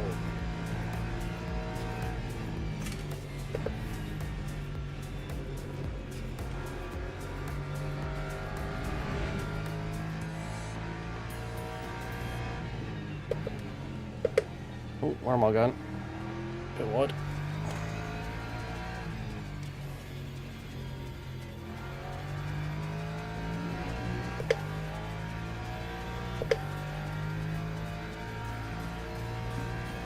Okay, appears to be on target for fuel saving, which is good. That's what we want.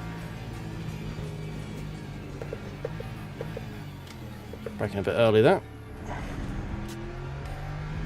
Keep forgetting I can push that at like another whole hash when I'm lifting coasting.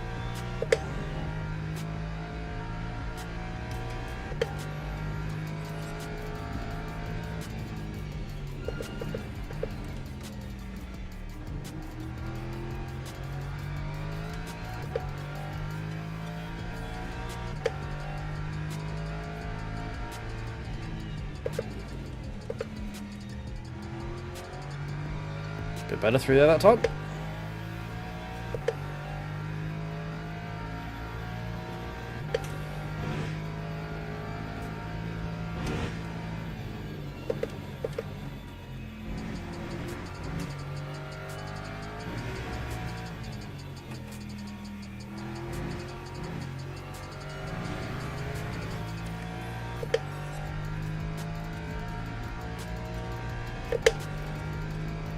Okay, looks like we're setting into a bit of a rhythm now. It feels like I'm saying the same things over and over again. Do apologise.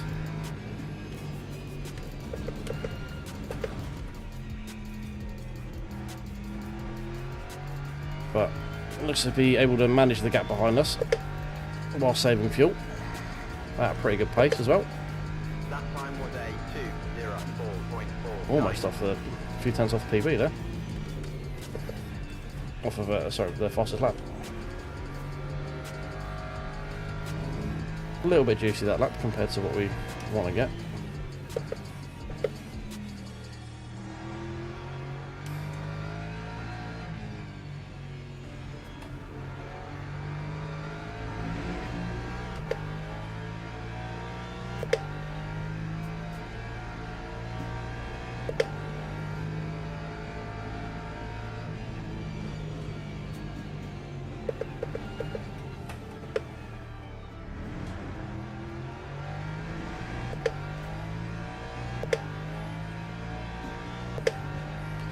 Another fastest first sector.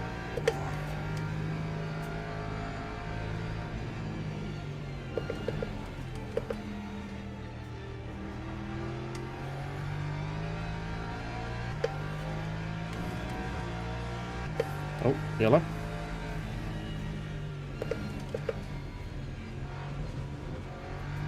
P1 dead? No. Someone else did though.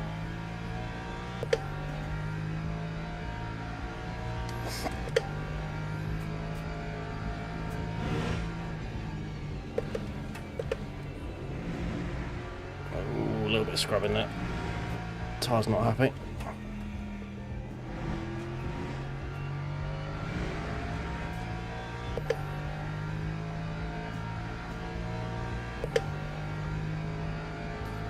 4.1 is the target.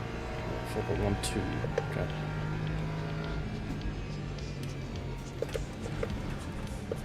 Oh, okay. There we go. Never mind. Who wants the fastest lap anyway? Fuck's sake. Fucking bumps. Well, there goes a comfortable gap.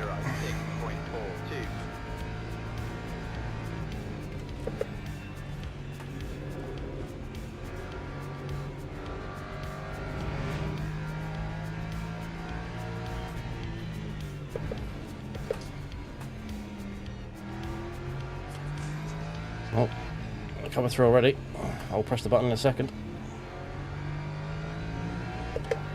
There they are. You gonna play? Yeah.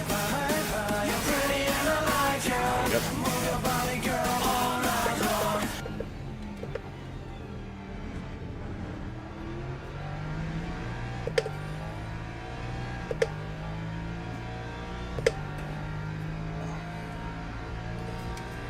First time being lapped by the hypers, didn't actually go too badly. The guy seems pretty unpsychopathic, which is nice.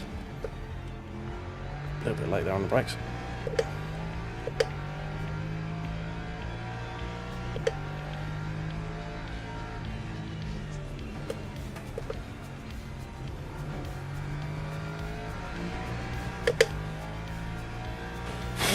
Oh, I'm sweating already and we've still got an hour and 20 minutes to go. How the fuck did you knock out the 200 board? What the fuck happened there? To be in that part of the track, somebody got very wrong.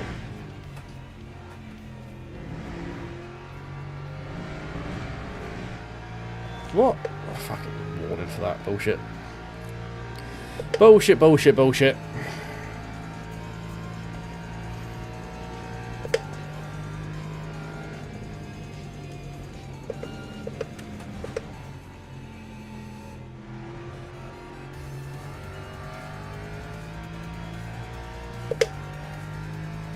By 4.6 by the lead. We don't know because we got a off track.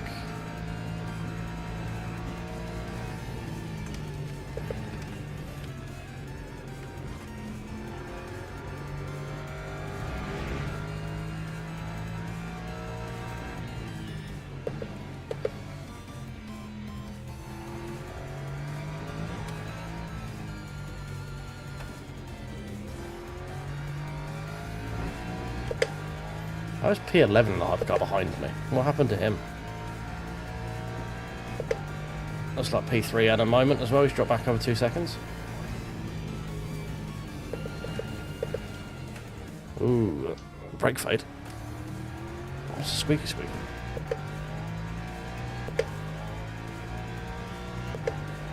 Oh, the brake's cold. That's not good, is it? Ooh, shit. That was interesting. Couldn't quite figure out where to put myself on track there. Normally you'd want to go around the outside, but he was lining up for the inside.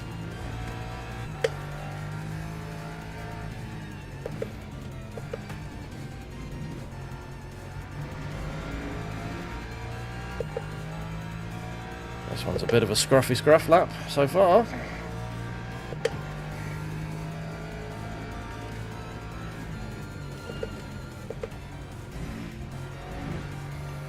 How's my front left brake working a lot harder than everything else?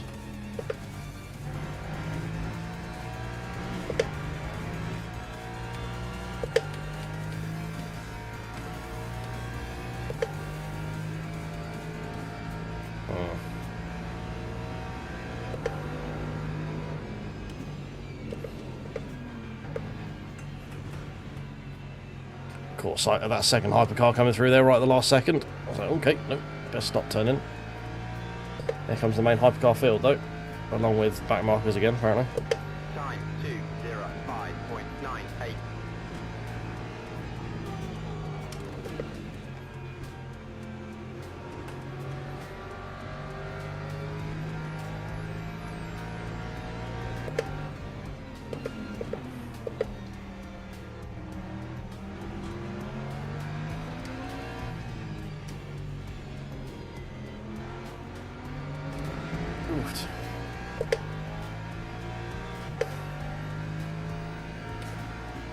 definitely going to need tyres.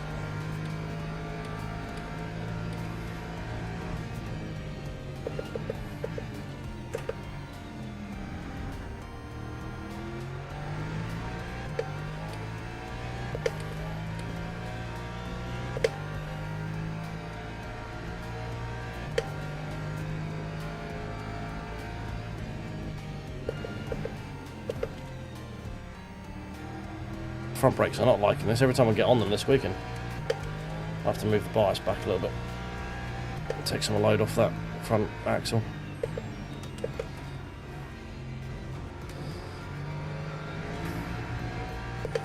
Guy behind found some pace all of a sudden.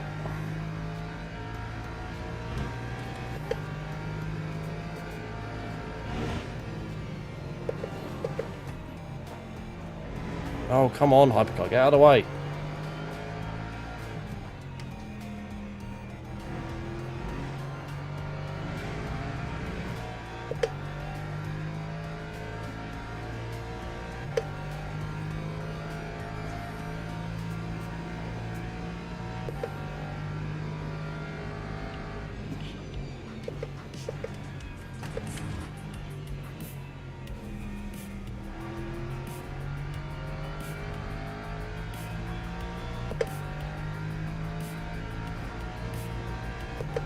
Lap 2:06.18.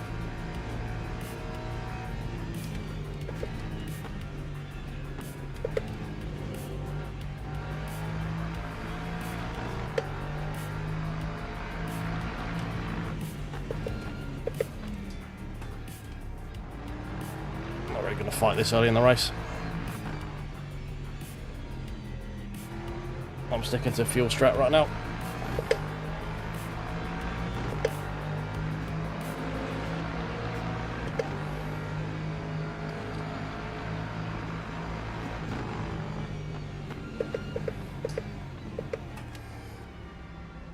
I really don't want to fight this guy. I just kind of want him to hurry up and get out of the way. Either go past me and fuck off, or get behind me and stop messing up. I lost 2 seconds on this lap alone just for fighting this guy. Just not really what I want to do with an hour and 20 minutes still in the race. I kind of want to just get through this as quick as possible. Like, as in the race, not worry about P2 or P3 with 40 laps still to go.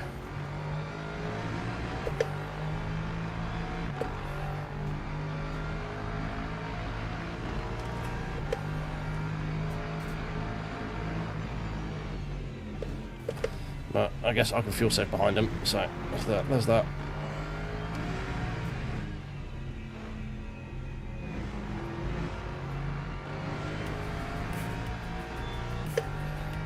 Oh, I lost so much time this lap, fucking hell.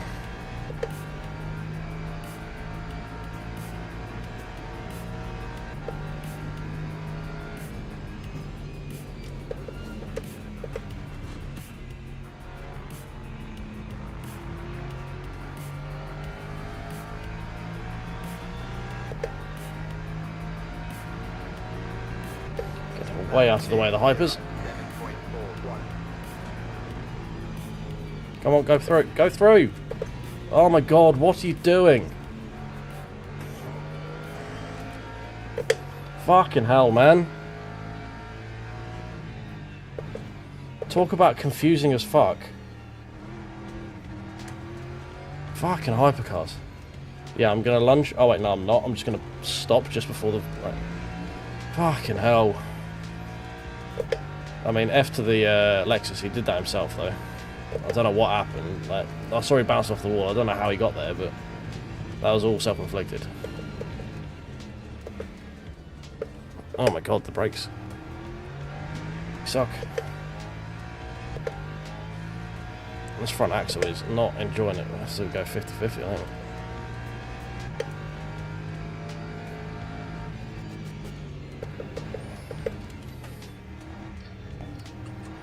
Needs to take some heat out of these front brakes.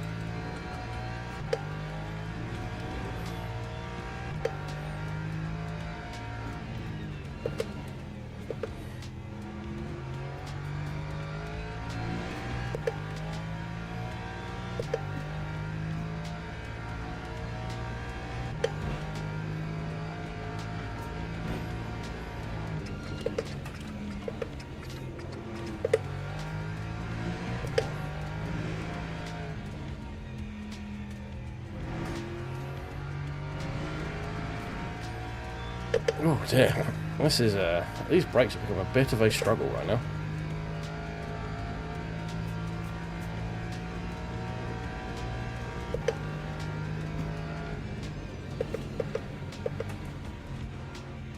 Look how hot that front left gets.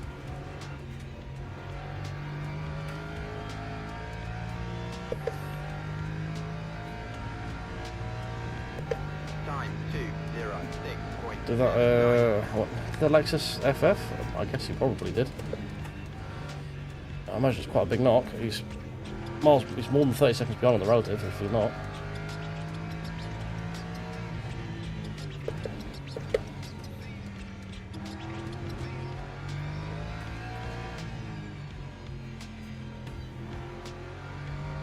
I'm guessing he just straight up quit.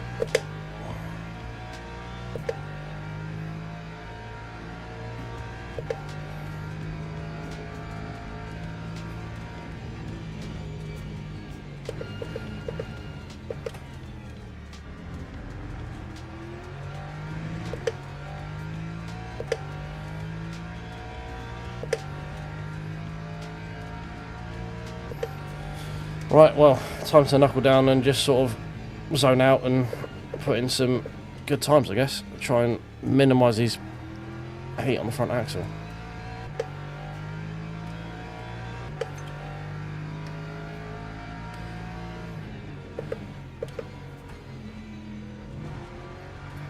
Bit more lift and coast needed, I think. Just try and keep those temps down. We'll try and manage the gap to the guys behind us as well, because we don't want to be going too slow.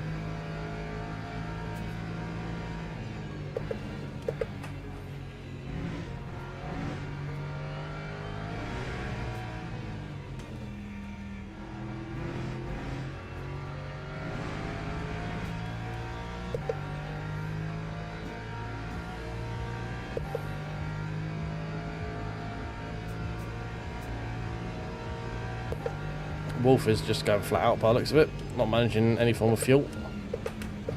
So hopefully that pays off at our end. Slightly short pit stop maybe. Still looks like we're probably going to want to take tyres. Time 2:05.1, that's pretty good. But fuel saving pace.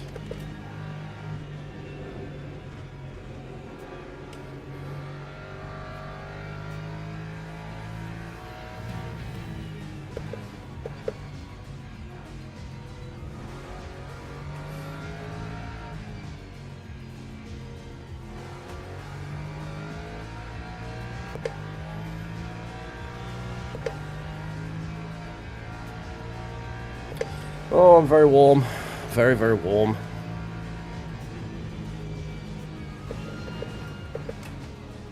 Okay, it doesn't like heavy braking zones like that at all.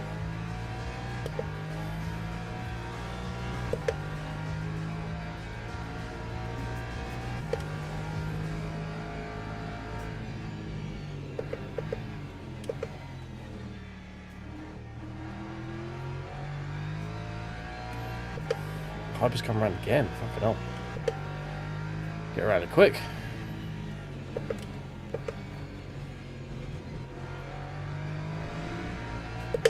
So that once every 6.5 laps.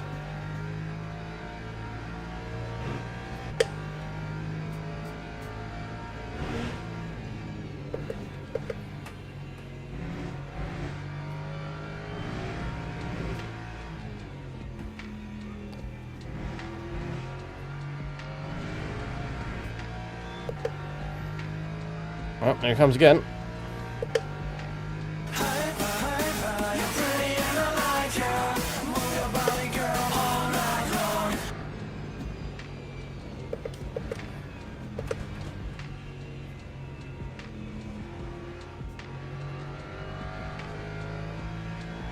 It's very late on the throttle that time. That time was a 2:04.9. We're getting back in the groove.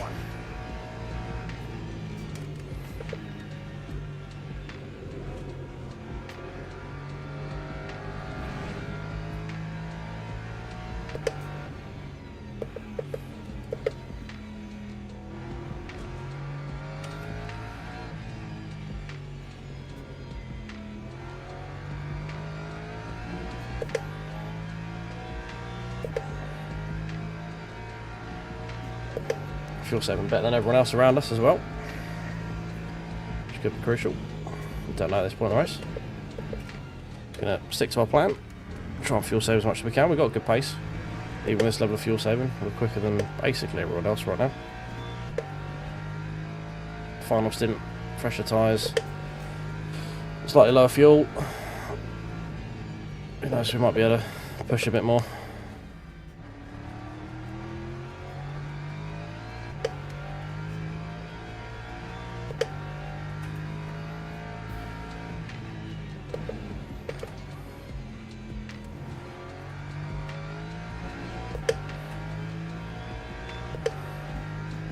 I don't know if Wolf was just taking out too much of his tyres, maybe? He's losing a lot of time to me, and I'm not really pushing, so I'm not really sure what's going on with him. Don't know where he's getting thermal deg, maybe? Don't know how much the Mustang suffers with that round here.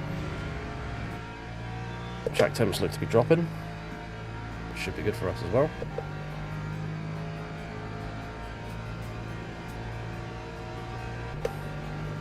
It's not a hyper.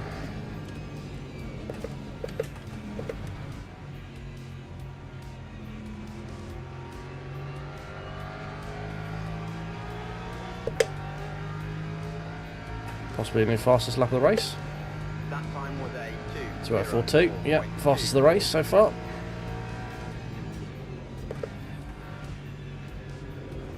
Now we've managed to get the front brake temps under control. Finding some pace again.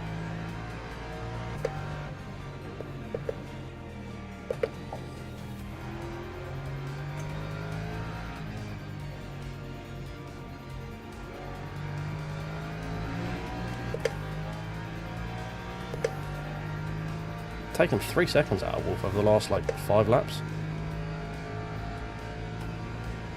Definitely coming back to us this race, that's for sure.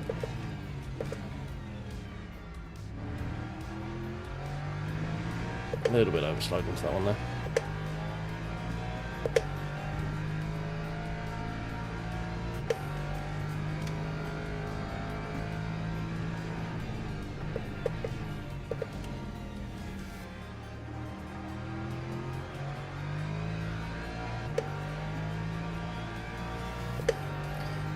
I honestly don't know, to be honest.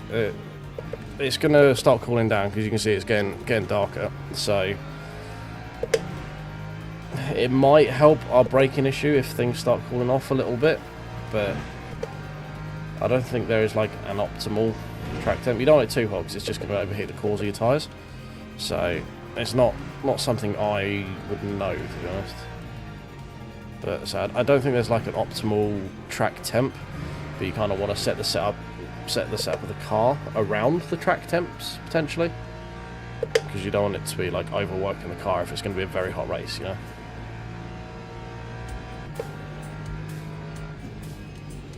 The main thing you want to manage is just like the tyre core temps and stuff. And for some reason we're having a real issue with our front left brake just being very hot under heavy braking.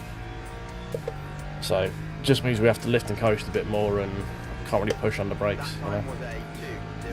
Wolf's responding, 2:05.4 on that lap. Still took out like half a second on him. With a relatively slow 2:04.9. So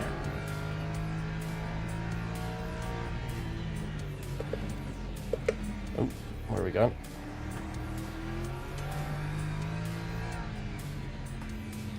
As track temp cools, we might look at adding a few PSIs at the pit stop, just to try and offset the cooling surface temps of the tyres, because they are looking a lot cooler already. Don't know what the track temp has dropped to, but I can already feel the surface temp of the tyre is dropping.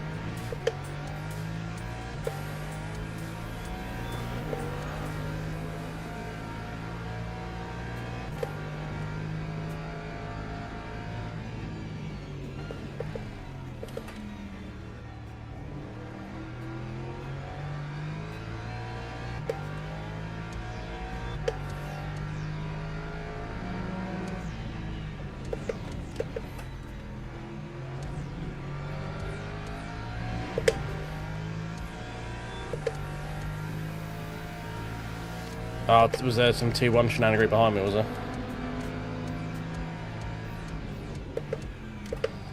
Yeah, we were quite lucky we managed to escape most of that stuff. I saw there's a load of hypers on the outside that probably try to do a amazingly good rejoin like they normally do.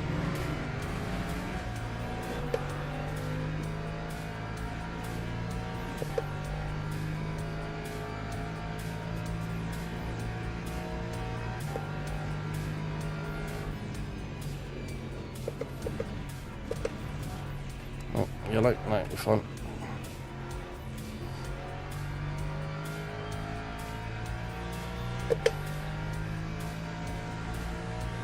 To a 5-1 to 205.5, so Wolf's recouping himself from whatever he was dealing with.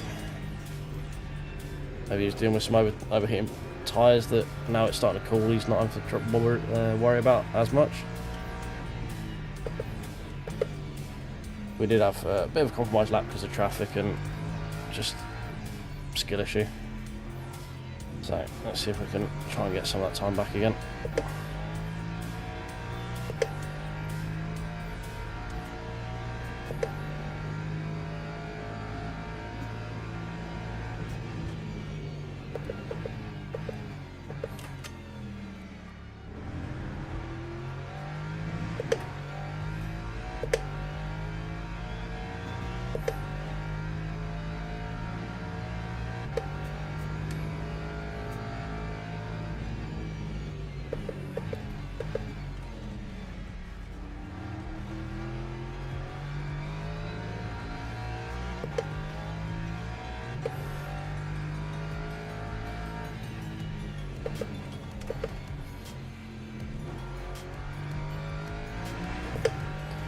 What laps to say on pit on lap 24.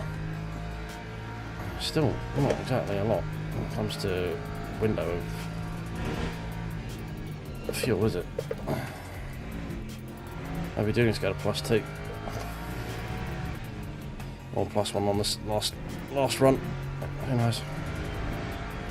Interesting to see if anyone decides to not go for tyres. I think everyone will, to be honest. Oh god, he's going to arrive right at the point where I'm going to want to turn in. Yep.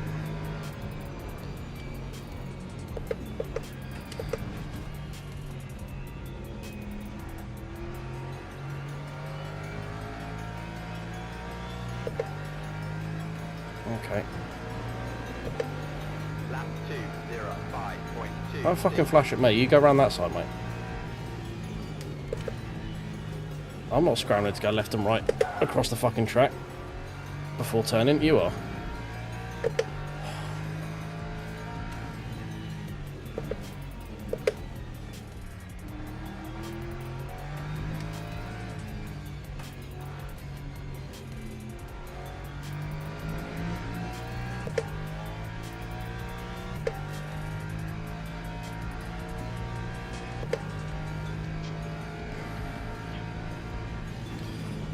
I mean, it's mostly dictated by sort of fuel strap.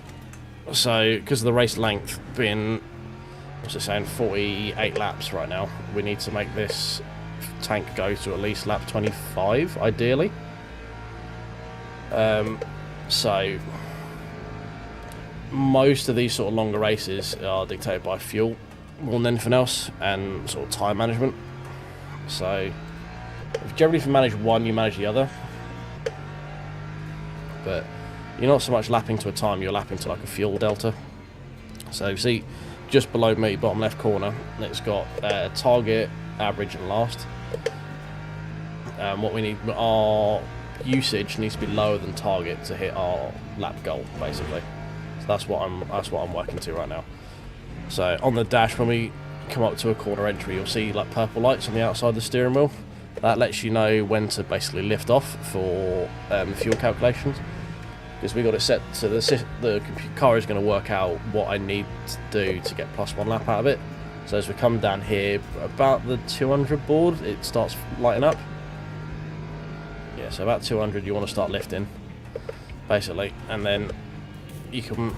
It's then sort of trying to work out your braking point along with your lift and coast part. Because obviously, if you just come into that corner at 100%, and then you have a braking point because you're arriving there 20, 30 or 20 k's quicker than you would be lift and coasting. So it's all trying to then refigure out those new adjusted braking points and stuff for your arrival speed and stuff like that. So there's a lot more that goes into sort of lifting coasting than just lifting early to be able to keep a good lap time, you know. Because we managed to do, while lifting coasting, we've managed to do a lap that was, what, half a second slower than me pushing on a quali lap. Now I probably would do a quali lap now because I've got 20 laps under my belt and I'm just in a bit more of a sync with the car and the track. But this is all stuff you kind of like work out on the fly kind of thing. So at the moment we're like 1 point something laps in hand from what the tank said we should do, which was like 23.8, which was not enough to do one stop. Which is why I like these longer races, because they generally give you fuel that will one stop if you manage it, and if you don't, you have to two stop. So the lead car at the moment, though he's 10 seconds ahead, is going to need to take more, possibly need to take more fuel with us at the pit stop, which he probably won't because we're going to fill up. But if he's now going to either have to hyper manage his last stint, hope the race goes shorter, or he's going to have to stop again. Whereas I'm hedging on the fact that we won't have to stop again, and that the race is going to continue at its current race pace, because the leader is absolutely flying. Now he's coming past us every 6.5 laps, so we should see him again shortly, because we saw him on lap we see him on lap 13. So this is generally why you have a race engineer, because they calculate all this stuff for you. But this is the sort of stuff that you have to work out on the fly in these sort of more endurance races, which is why they're quite fun.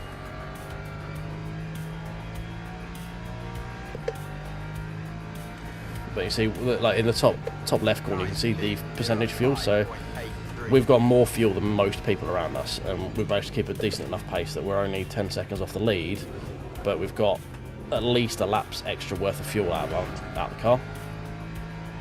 And that gap's been as low as just under 9 seconds. And we're generally lapping within a second to half a second of what he's doing. It shifted a little bit because I'm not paying as much attention as I was when I wasn't talking and stuff, and generally if I sit here quietly I will probably be quicker, but that's also not very entertaining. So first job for me to be here is entertaining first, and then we'll try and get a good race for you as well, you know. I'm also making a number of like just silly mistakes, missing braking points. There you go, told you we'd be seeing the leader again soon. He's coming up shortly. He'll be past us again this lap.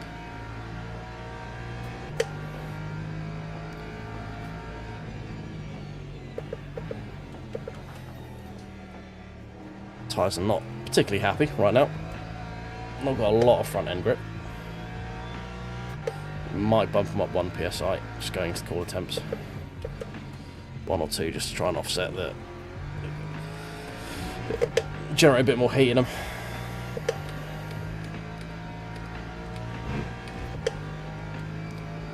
We are in the first stage of raining as well, so that also could be it. So we might not need to play about with PSIs.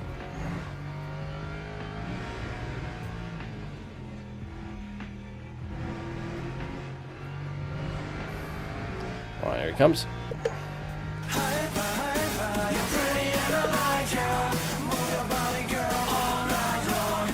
So that's the leader lapping everyone up to P6 in his class, which is interesting. I can probably push the braking point for Sunset a bit further than I am, but this corner scares the shit out of me enough that I'm not really going to worry too much about it. That time was a 2:05.19.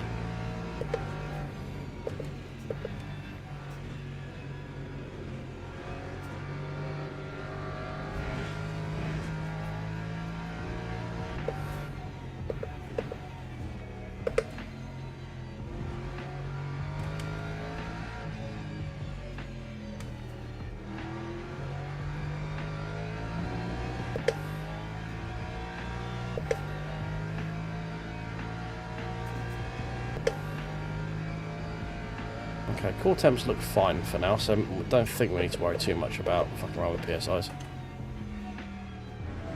Surface temps a little low though.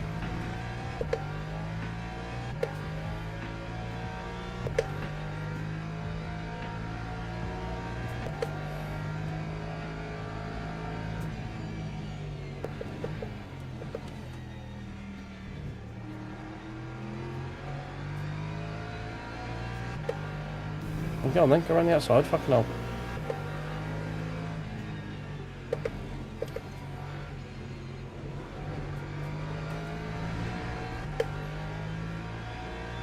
P3 is starting to catch a little bit.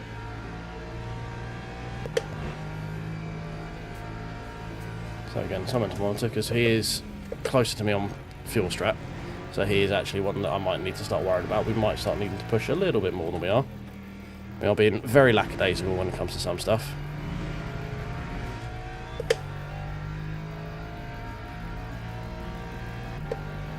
So the surface temp is getting a little low. I might bump 1 psi up on, especially the used tyres as well that we're going on to. Yeah, definitely need to actually push the braking zone here a little bit more than I am as well. So I'm being very nonchalant through sunset, which I think is where I'm losing most of my time. Time 2:06.15.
That's horrible.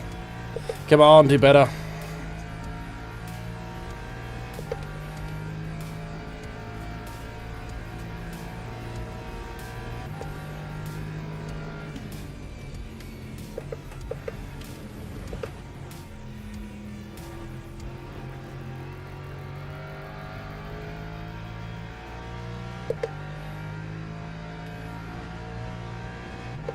Lap 2:05.73.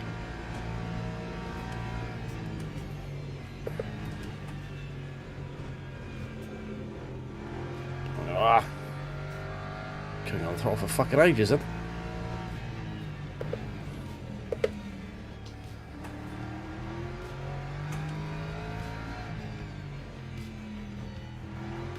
Oh, that's a horrific start to the lap. Lost so much time already.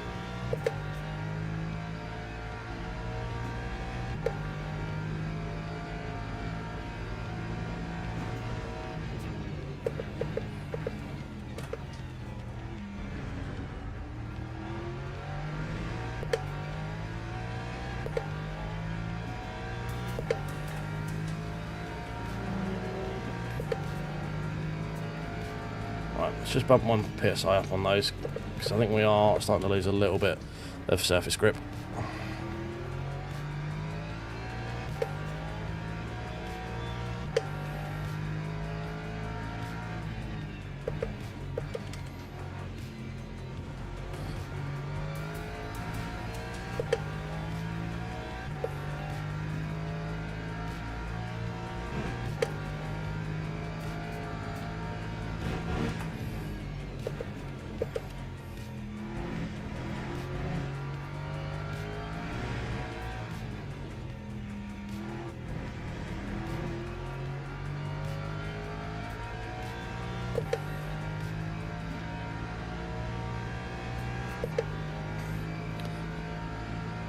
I don't know if we have a word for it. Just putting too much, like, putting too much lock through.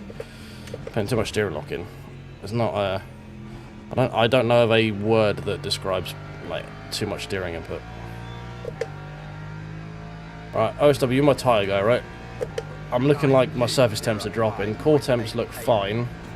Am I right in thinking if I notch like the PSIs up 1, it's going to give me a little bit more surface grip? The track is getting colder, so it's going to drop down. But you're my tyre engineer, you know more about this than I do. I'm sort of guessing. The fact you haven't told me I'm wrong yet leaves me with a bit of confidence.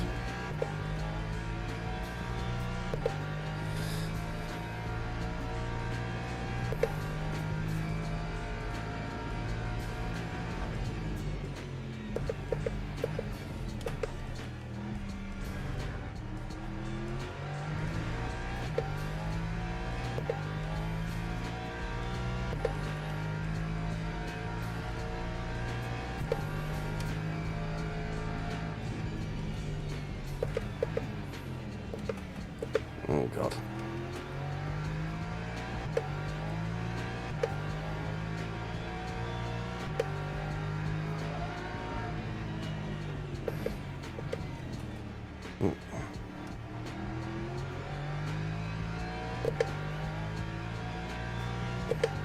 Okay.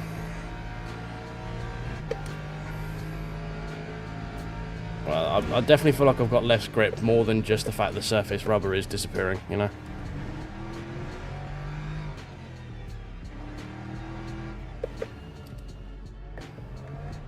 But I don't think we need any extra wing. Fuck it, we're gonna go for it, why not?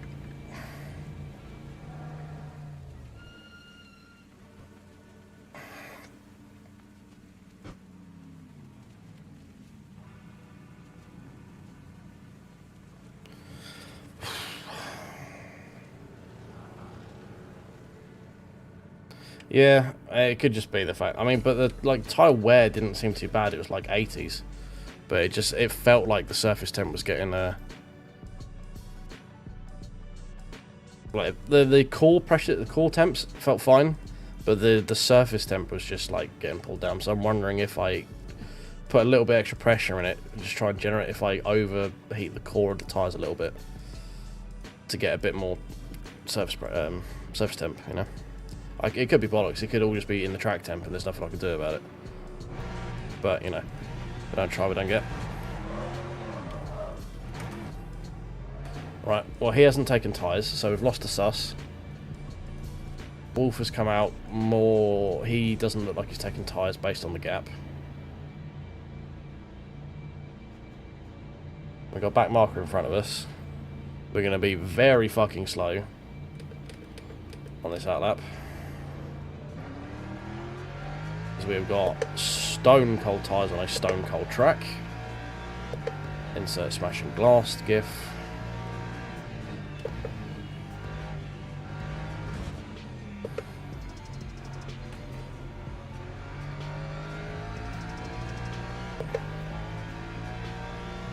So let's see. Hopefully these tyres will pay off for us. I don't think you need to change tyres, but I think it will be beneficial towards the end. I don't think we need to fuel save really either.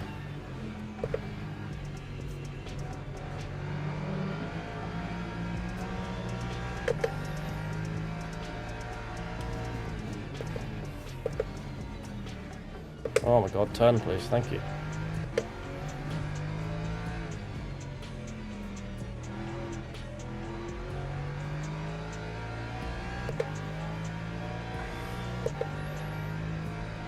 I'm going to monitor fuel. I'm going to still lift the coast a little bit, but just not as aggressively as I was.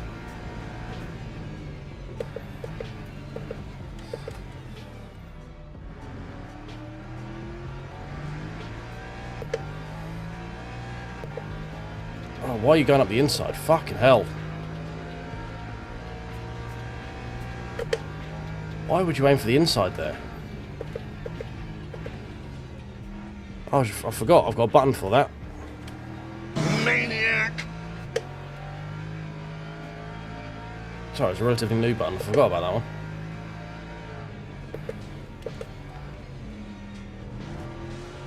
usually reserved for LMP2s.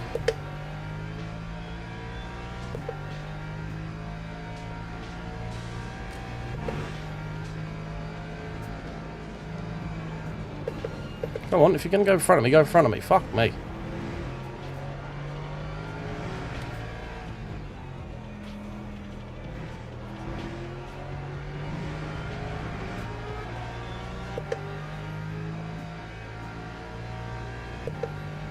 Two 5-4 by the lead.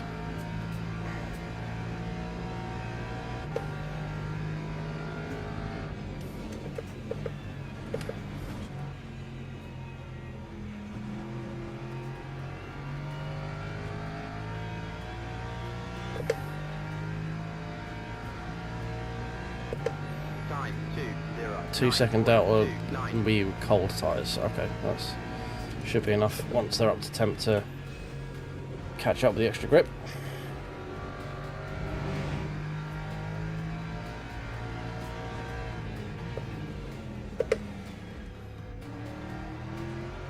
Yeah, that's what I'm thinking. Just like just a little bit here and there, just to help ease it along.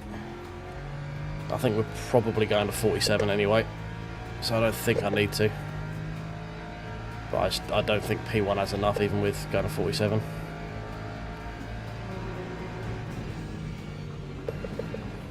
We've still got to manage front brake temps as well, because they're still going to spike.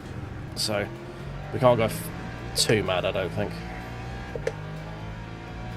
Because for some reason these front brakes just seem to like get really hot.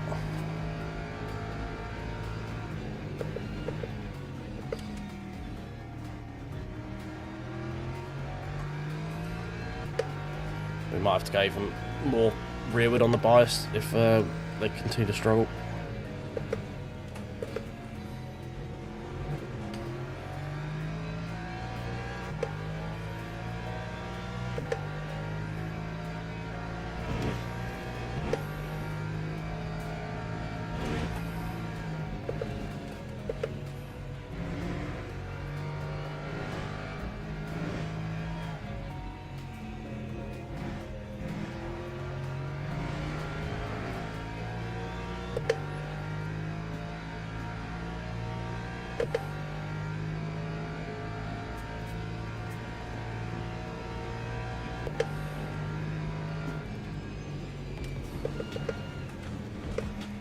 That squeaking's not good. Squeaking generally means not working.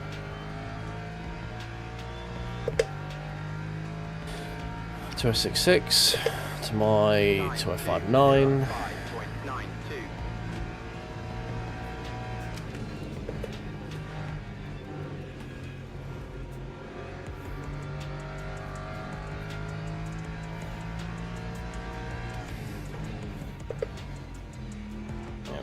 There we go. Tyres feeling good now. Look at those green happy tyres.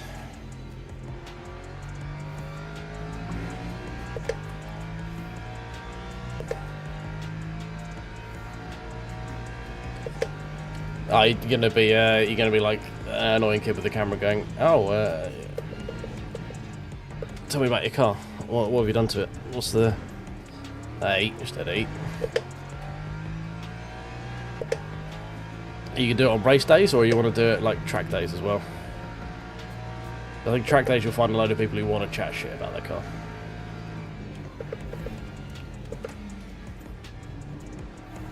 Might have to move a couple of clicks back again. Front left's getting very hot again.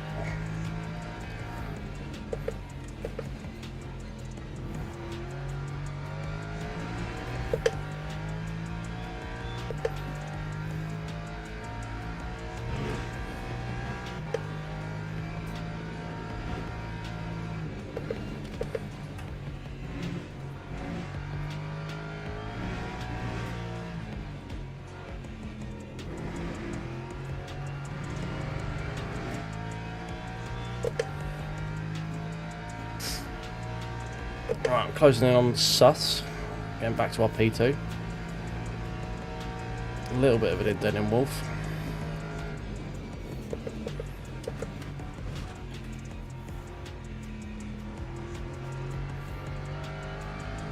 chat. I'm relying on you guys to pay attention to my fuel levels right now. Lap 2:05.35.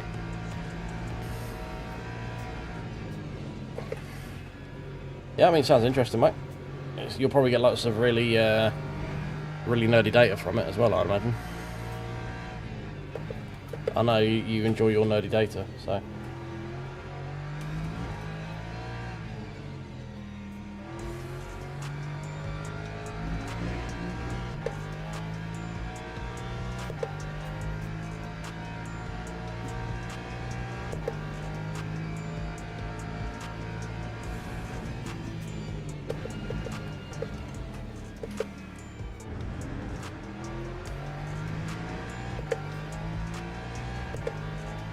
Yeah, true, nerdy car data. Or RC car data, I imagine, as well.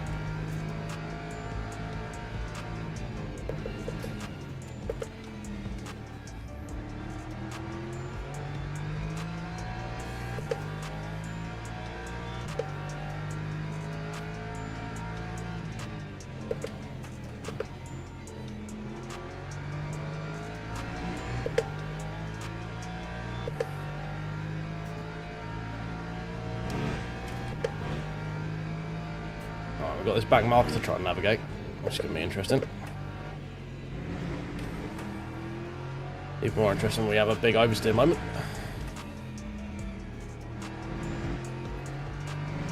Purple middle sector there. Not normally the one I'm the quickest in. 205.8 by the lead. We're on for a high 204.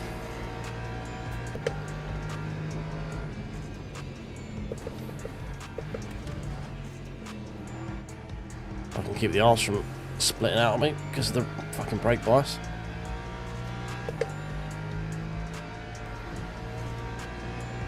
Time 2:04. That's fine. I don't need to keep an eye on it right now. It's towards the end of the race, so I need to worry about it. Oh, come on. That was very close to the fucking wall there. A little bit twitchy bum time.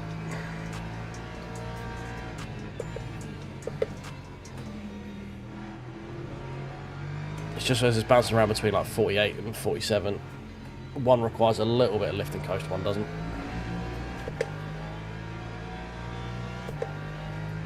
We'll stick with a little bit of lift coast just to be on the safe side for right now.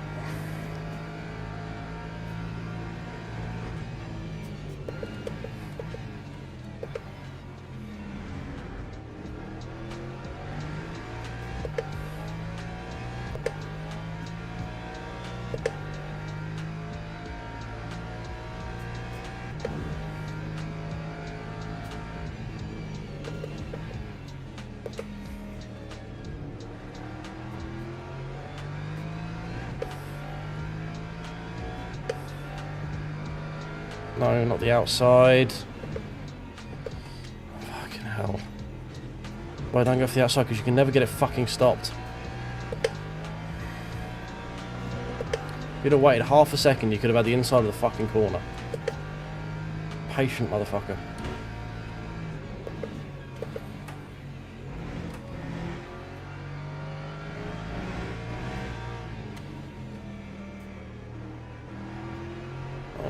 That was horrific, but thankfully they got held up with having to deal with the hypercar as well, so got some of that deficit back.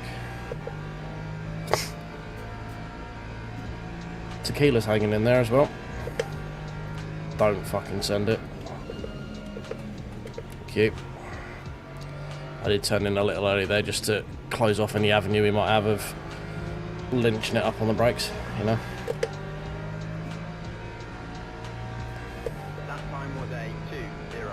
Matching the leader's pace there, we need a bit more pace than that.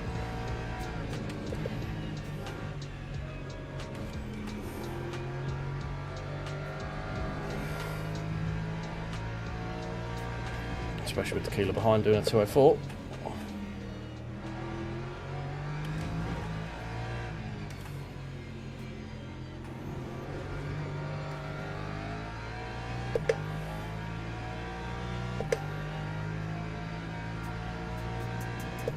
We look to be pretty nailed on for a podium here though, I think.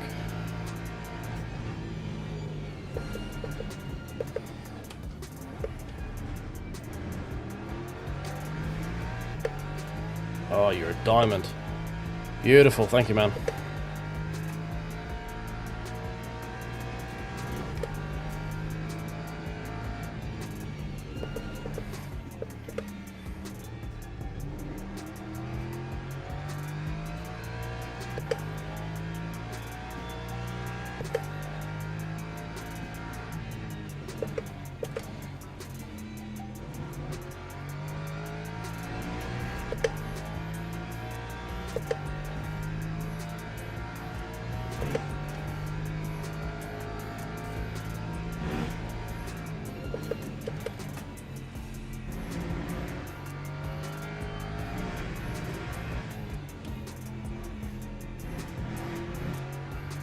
Oh, he's gone.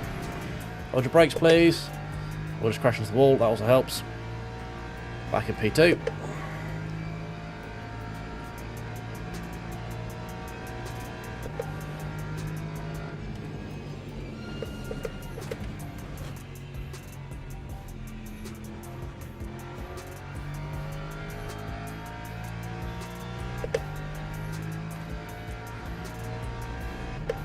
Time 2:04.99.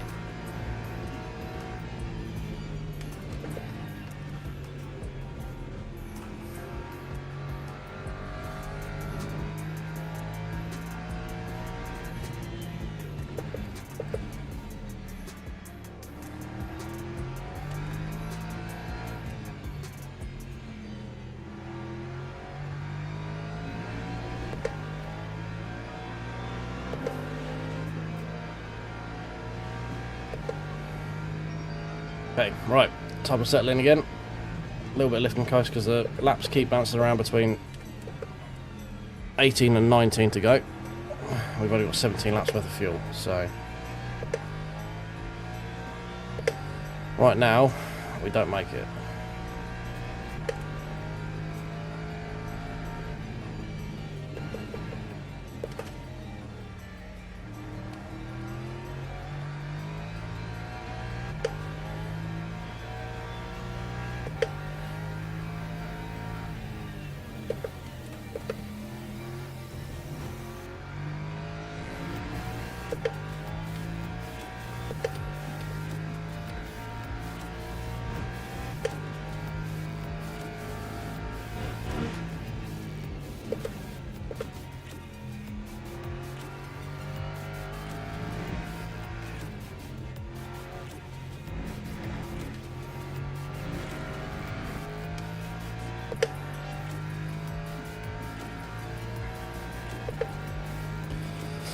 Right, some reasonable size lift and coast needed.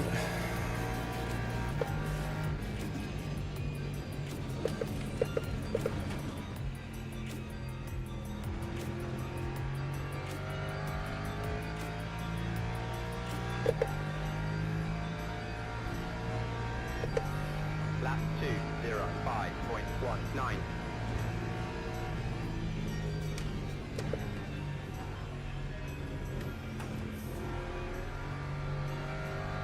But if we're struggling, P1 definitely ain't making it.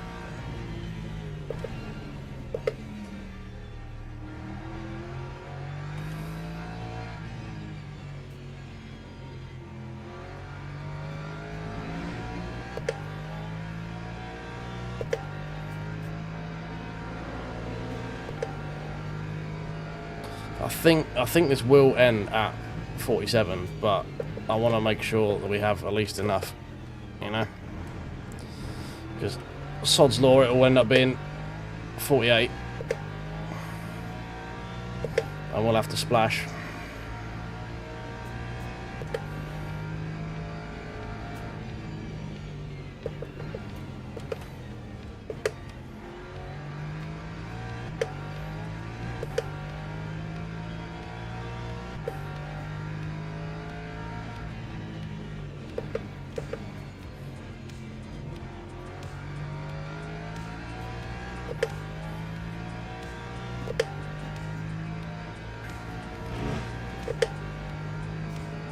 Yeah, man, it's going pretty well at the moment. P1 is probably going to have to pit again, based on his current pace.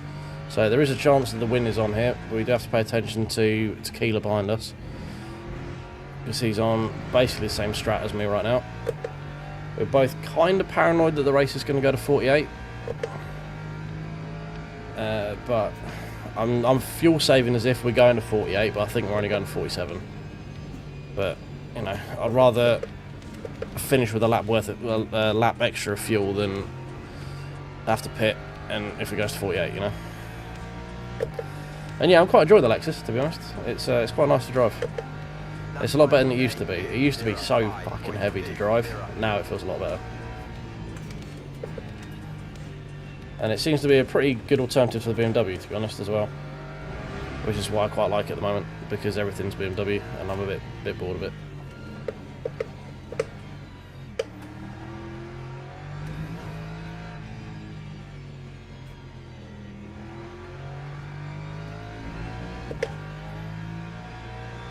Computer says we're not quite going to make it on this fuel save, so we need to be even more aggressive than we are being.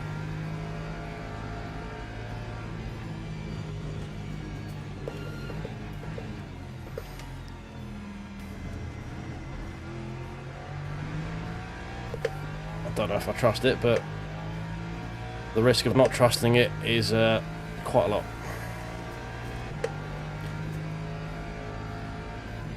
I'm just calling it Wolf, so to be honest, I don't know which one it is, to be honest.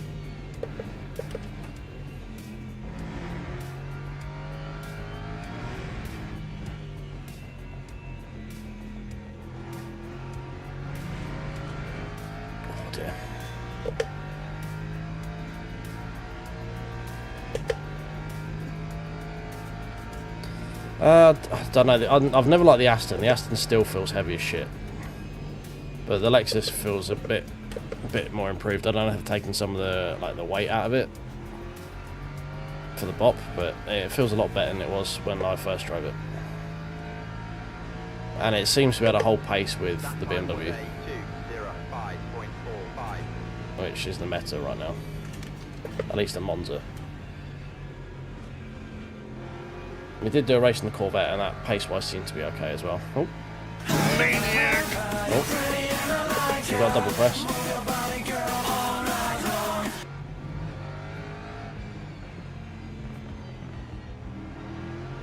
Apologies, fat-fingered that one.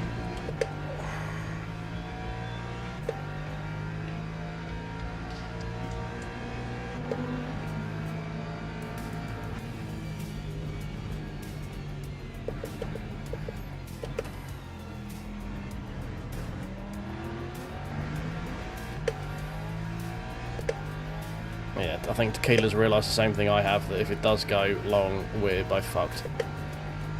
So, we're both desperately now trying to claw back the pace we thought we had from earlier on in the stint of doing like 6 or 7 laps at full pace.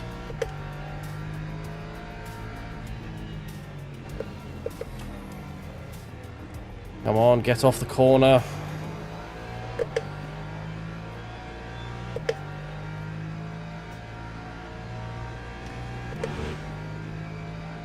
Yeah, I think Lexus livery is probably in the cards for me as well at some point in the future. That's when you know it's made it into your staples, when I make a livery for it.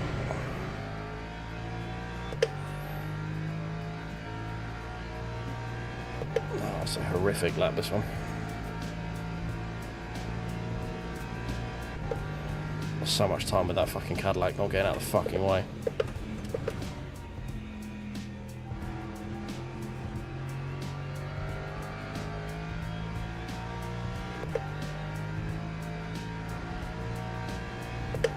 I've got my old orange. I've got the Tangerine Dream for the Merc. The first one I made a livery for.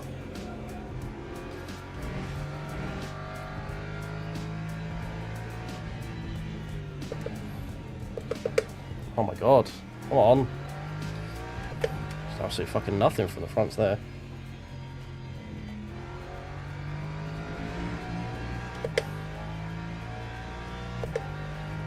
I did a little bit in Forza. I didn't really do much GT, to be honest, in Forza. The cars there drive like shit.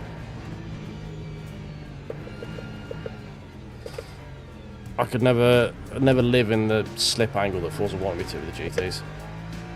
I mostly just stuck to touring cars and that.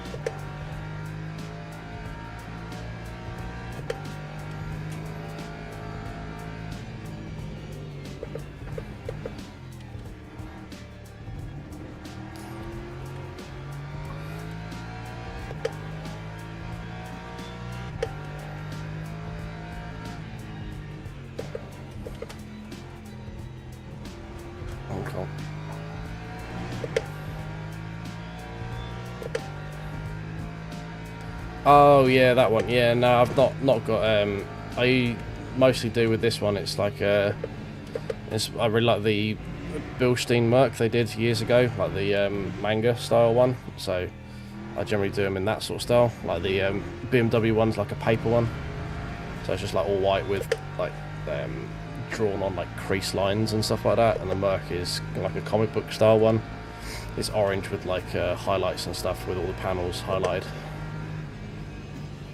So it's mostly that sort of style is what I do, because the rest doesn't take that much skill to do in Photoshop.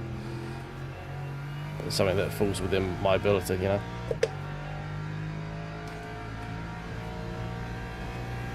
Time 2:06.25. Fuck, I'm dripping in sweat right now. It's a fucking workout, this. Very close to making it on fuel now.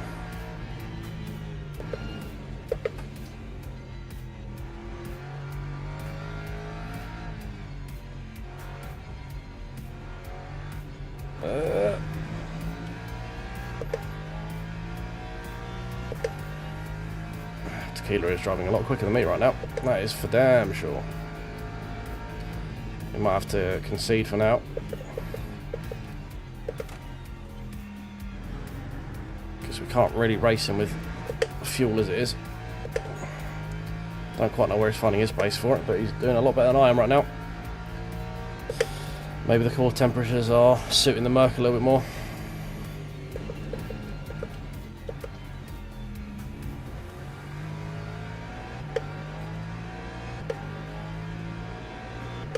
Go on then. Oh my god, just make a fucking decision.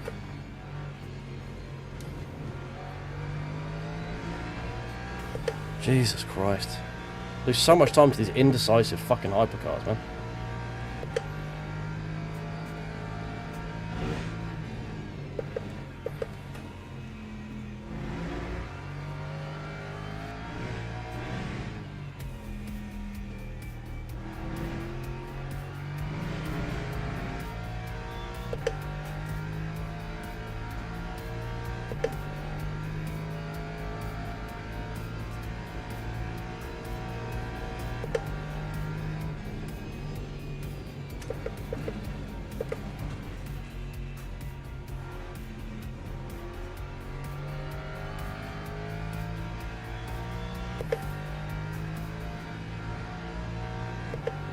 Lap 2:06.27.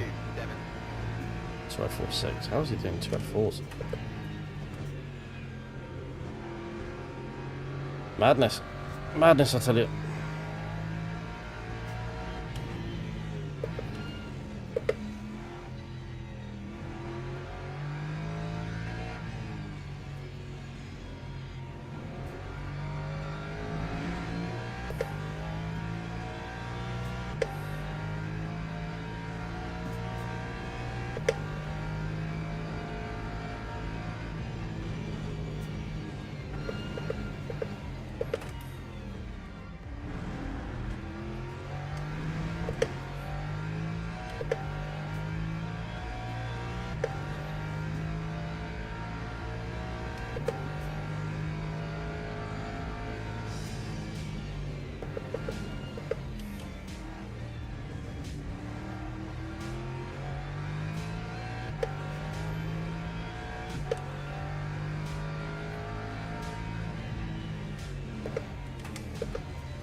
We're so close to getting back online with fuel.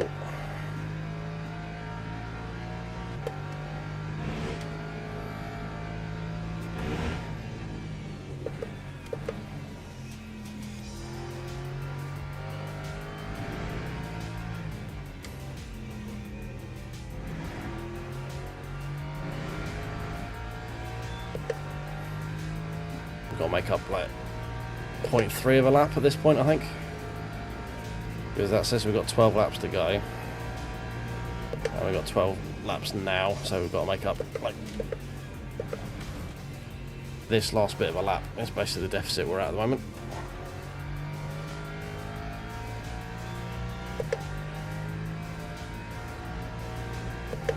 Or are we fine? We might be fine now. Yeah, I think we're fine now actually.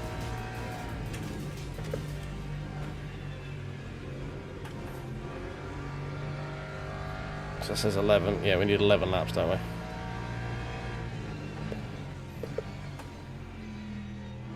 Okay, we should be fine now then.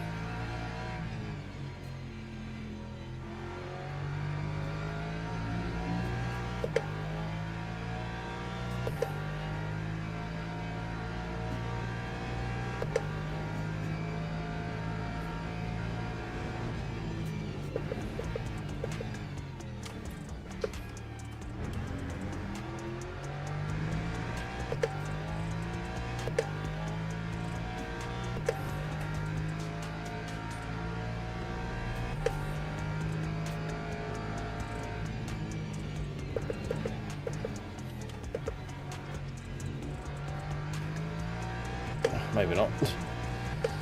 I forget the VRE changes like lap after lap, doesn't it? So at that sort of pace we were fine. So we're borderline right now.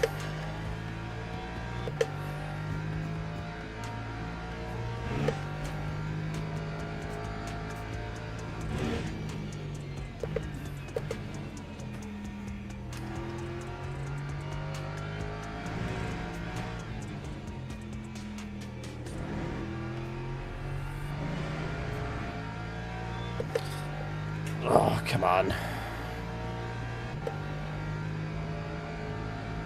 Yeah, computer says no pit stop needed. Fine.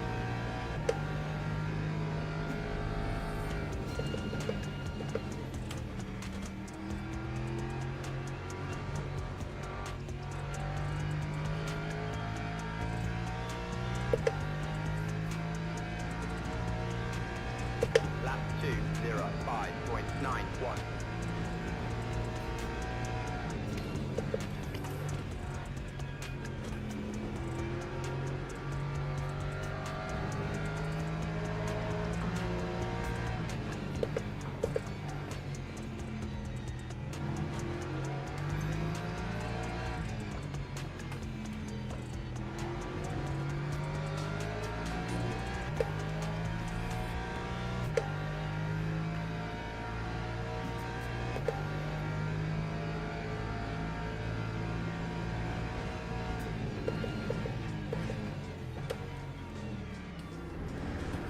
So we've just got the same bits you have to manage every lap, which is the fucking front brake temps. And Tequila looks like he's going to probably beat us.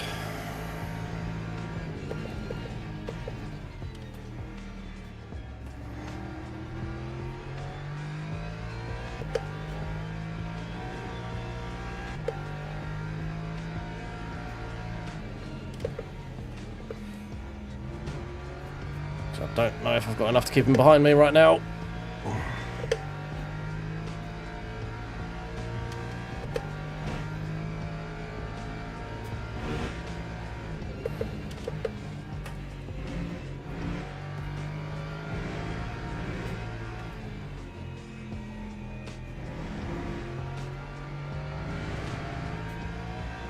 That helps though.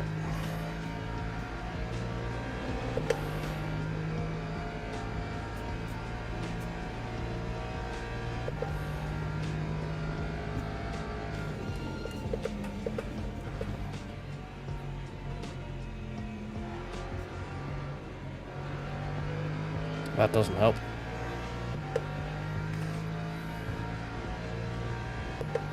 205.31.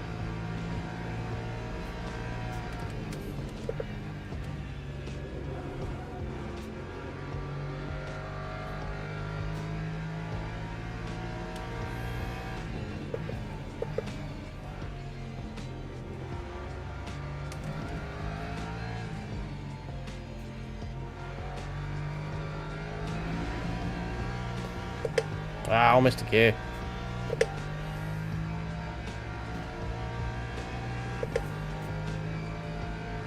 No, you can't do anything internal in LMU, unfortunately. It's external only.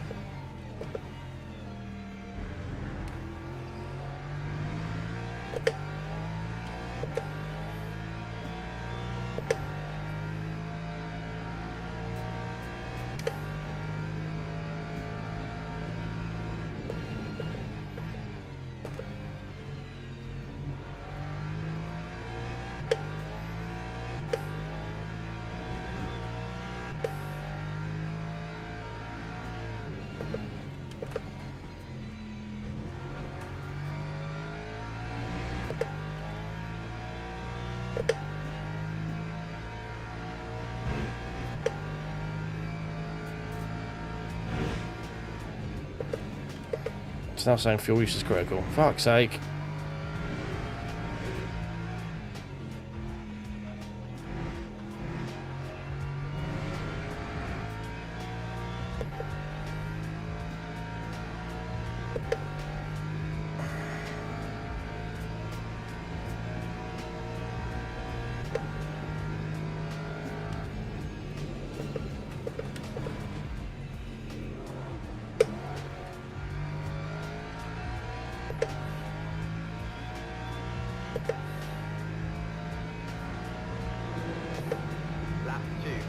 Oh.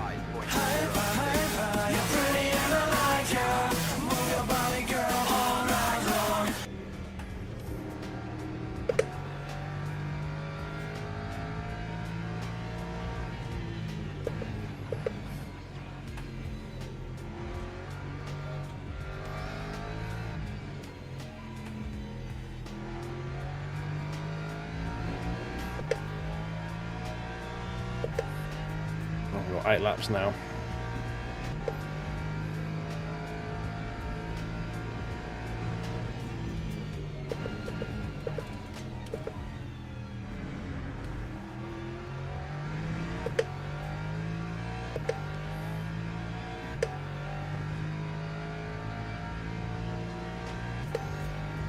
Oh, this is so fucking close in terms of fuel.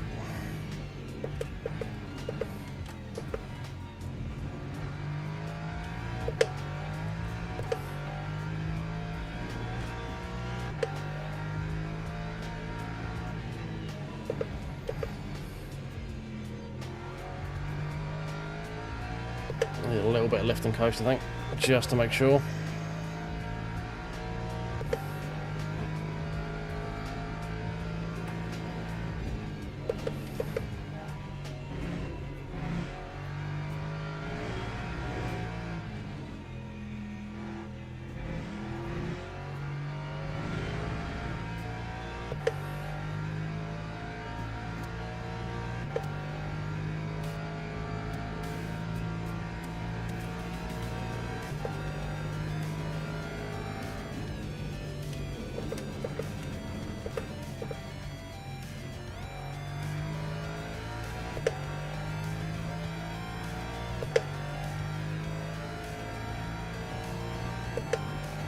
That time was a 7 laps on the line. 2:51.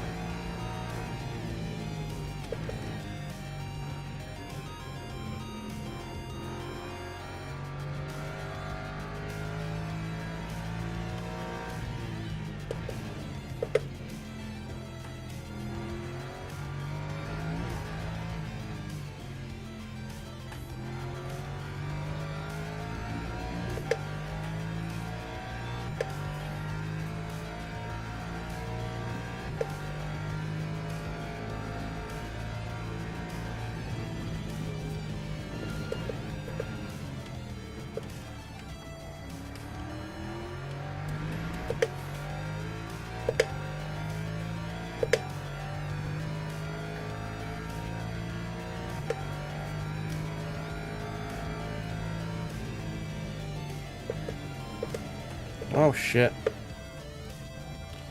Front brake's just overheated massively. Well, that puts me now massively under on the back foot. I also don't actually have enough fuel, I've just noticed.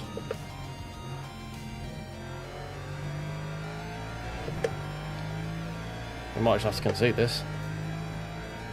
And make sure we don't have to pit.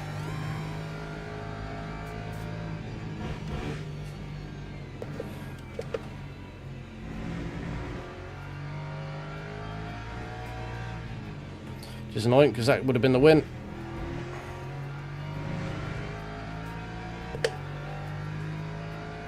Yeah, there will be more race room stuff shortly.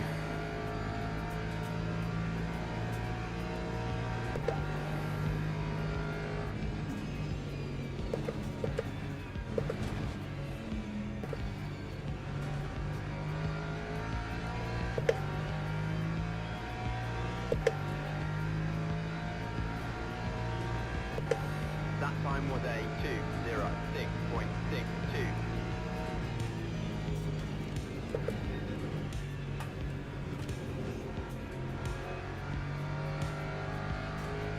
Oh, this is so close. 48.9 as well in terms of race length.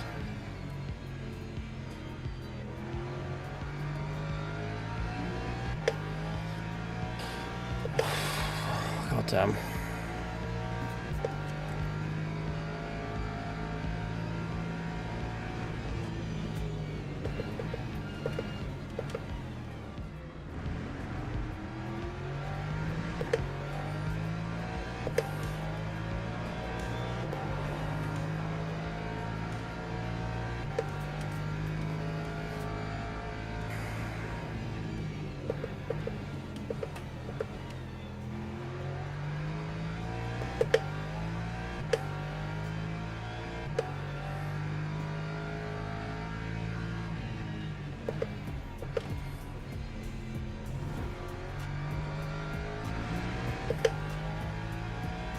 Okay, fuel and VE are kind of back in line.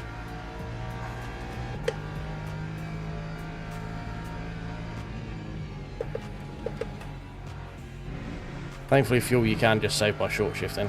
I'm just going to take that penalty.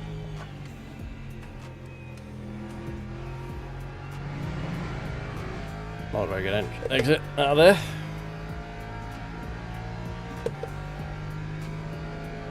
Oh, this is stressful.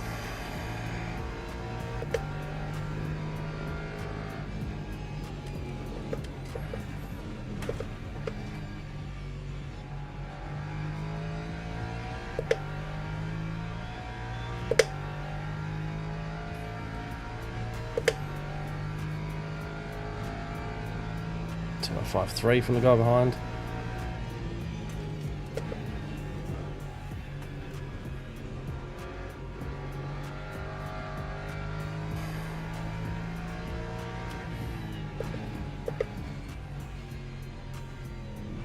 Right, numbers look like we should be able to make it now. We keep this sort of level of fuel saving and pace.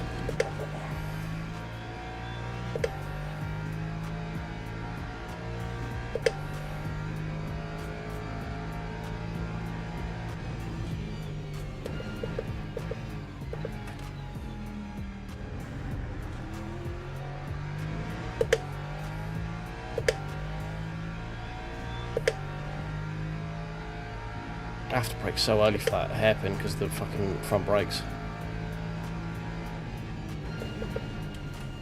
No, I've done it again. It just didn't stop me.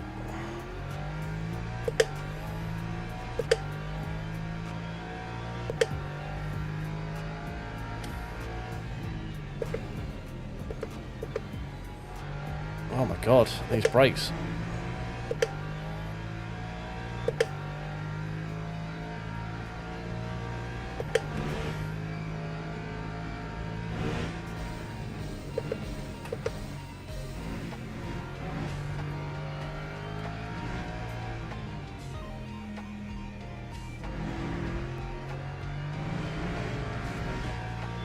Okay, right, we had a good run out of there. That's enough to sort of stave off any attack this time.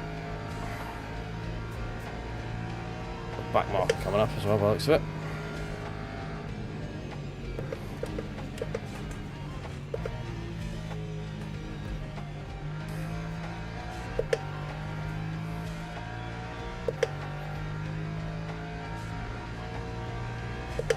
Lap 2, 3 to go. 5.71. Or 4 to go, rather.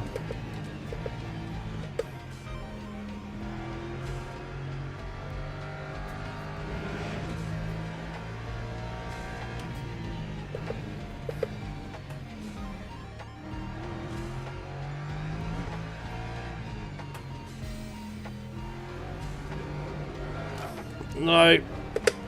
Fuck's sake. Well, that's the win gone.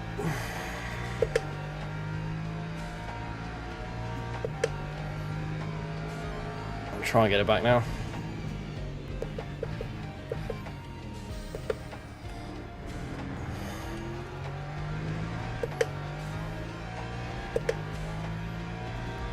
Just let the rears up way too fucking much coming off that corner. God damn it. 1 hour and 35 minutes. And then the last 5 minutes we fuck it up.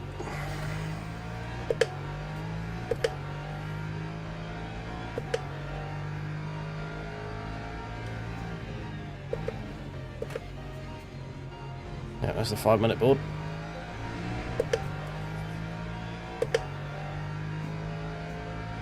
Don't think there's going to be much catching him, unfortunately.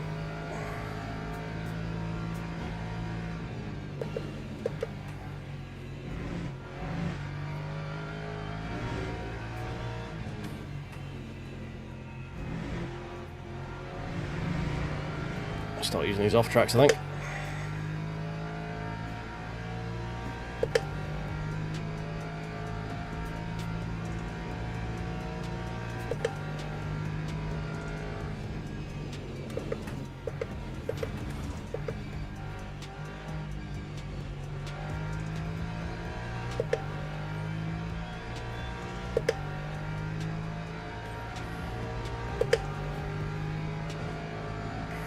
Purple final sector, apparently. Oh my god, fucking prototypes, what are you doing? Fucking hell, man.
Come on.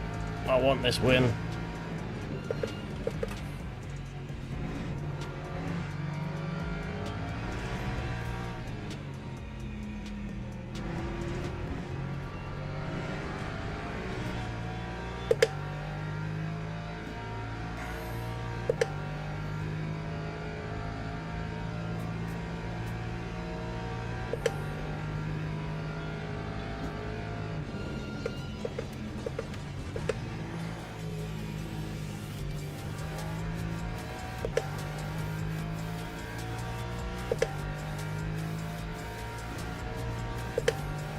That time was a 2:05.49. 2 to go.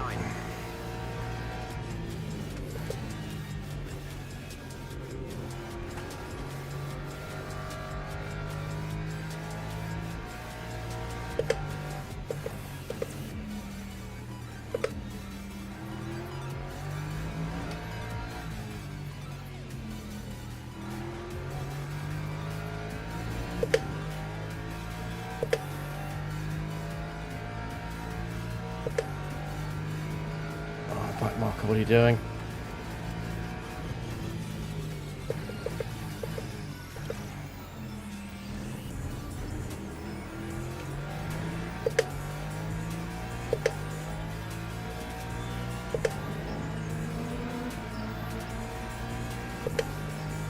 Yes, prototype. Yes. Oh, you beautiful prototype.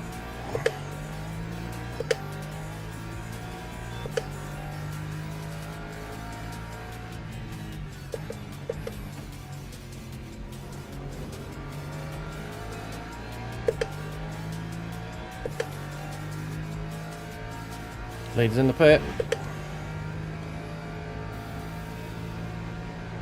No, bad prototype.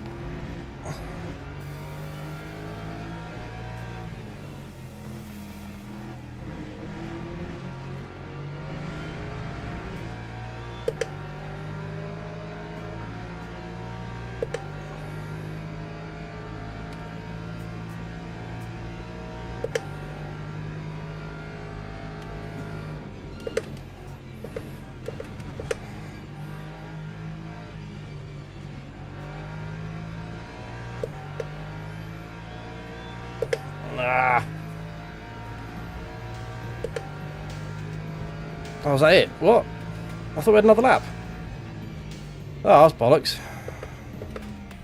I wasn't paying attention to the time. Never mind. Oh, that was anticlimactic. I thought we had one more. I might have been able to do a bit more with it.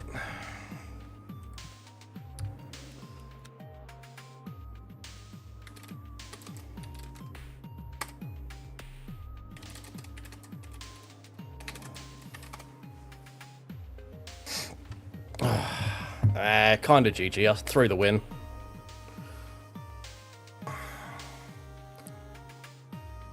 I lost to Pussy Wagon Racing Team. Are you fucking kidding me?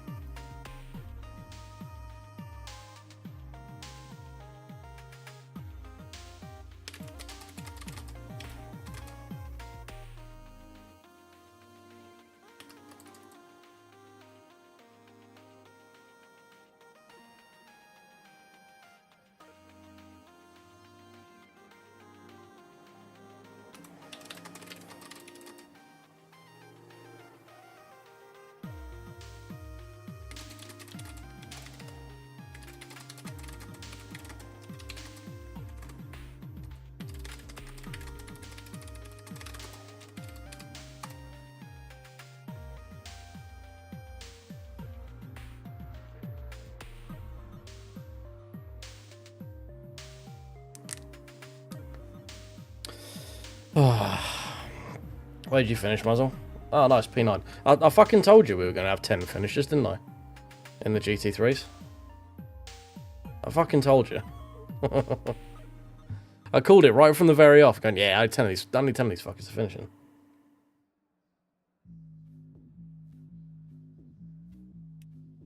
So when did we actually run out of race time?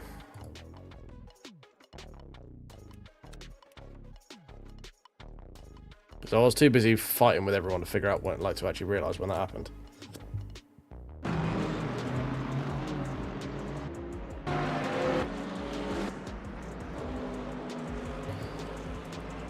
I should have probably won that. I don't know. Wolf said he threw it away because of the game lied to him, but I don't think he was burning fuel way too much.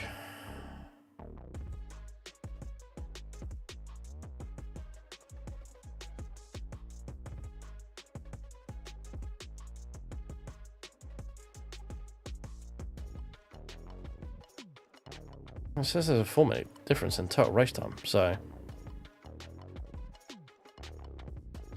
yeah, that's kind of hard to race with that, when you've got that bad a steering damage. Understandable, you have to put them, mate. It's only so much you can race around. Oh, dear. Right, cool. Let's see what's happened with my old driver raking, shall we? Because this was a 3x race, so... I don't think it's going to go up much, because we should have got a podium. Should have had the fucking win. Really annoyed didn't get the win. It's gone up a chunk. That's alright.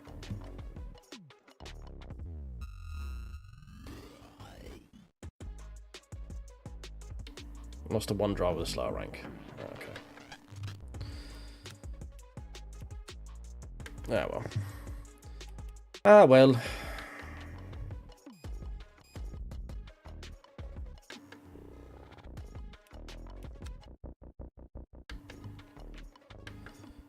Just annoying. We line up the rears out that one corner on that, like 3 laps to go. That was the difference. I could tell that Wolf wasn't going to make it on fuel. Like, no way in hell.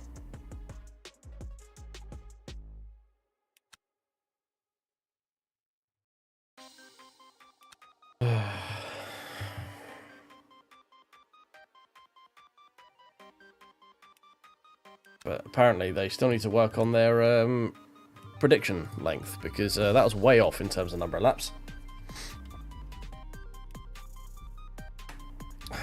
TY for that LMU. If I didn't have to fuel save that last stint, I wouldn't have fucking bothered. Oh well, another podium, I guess.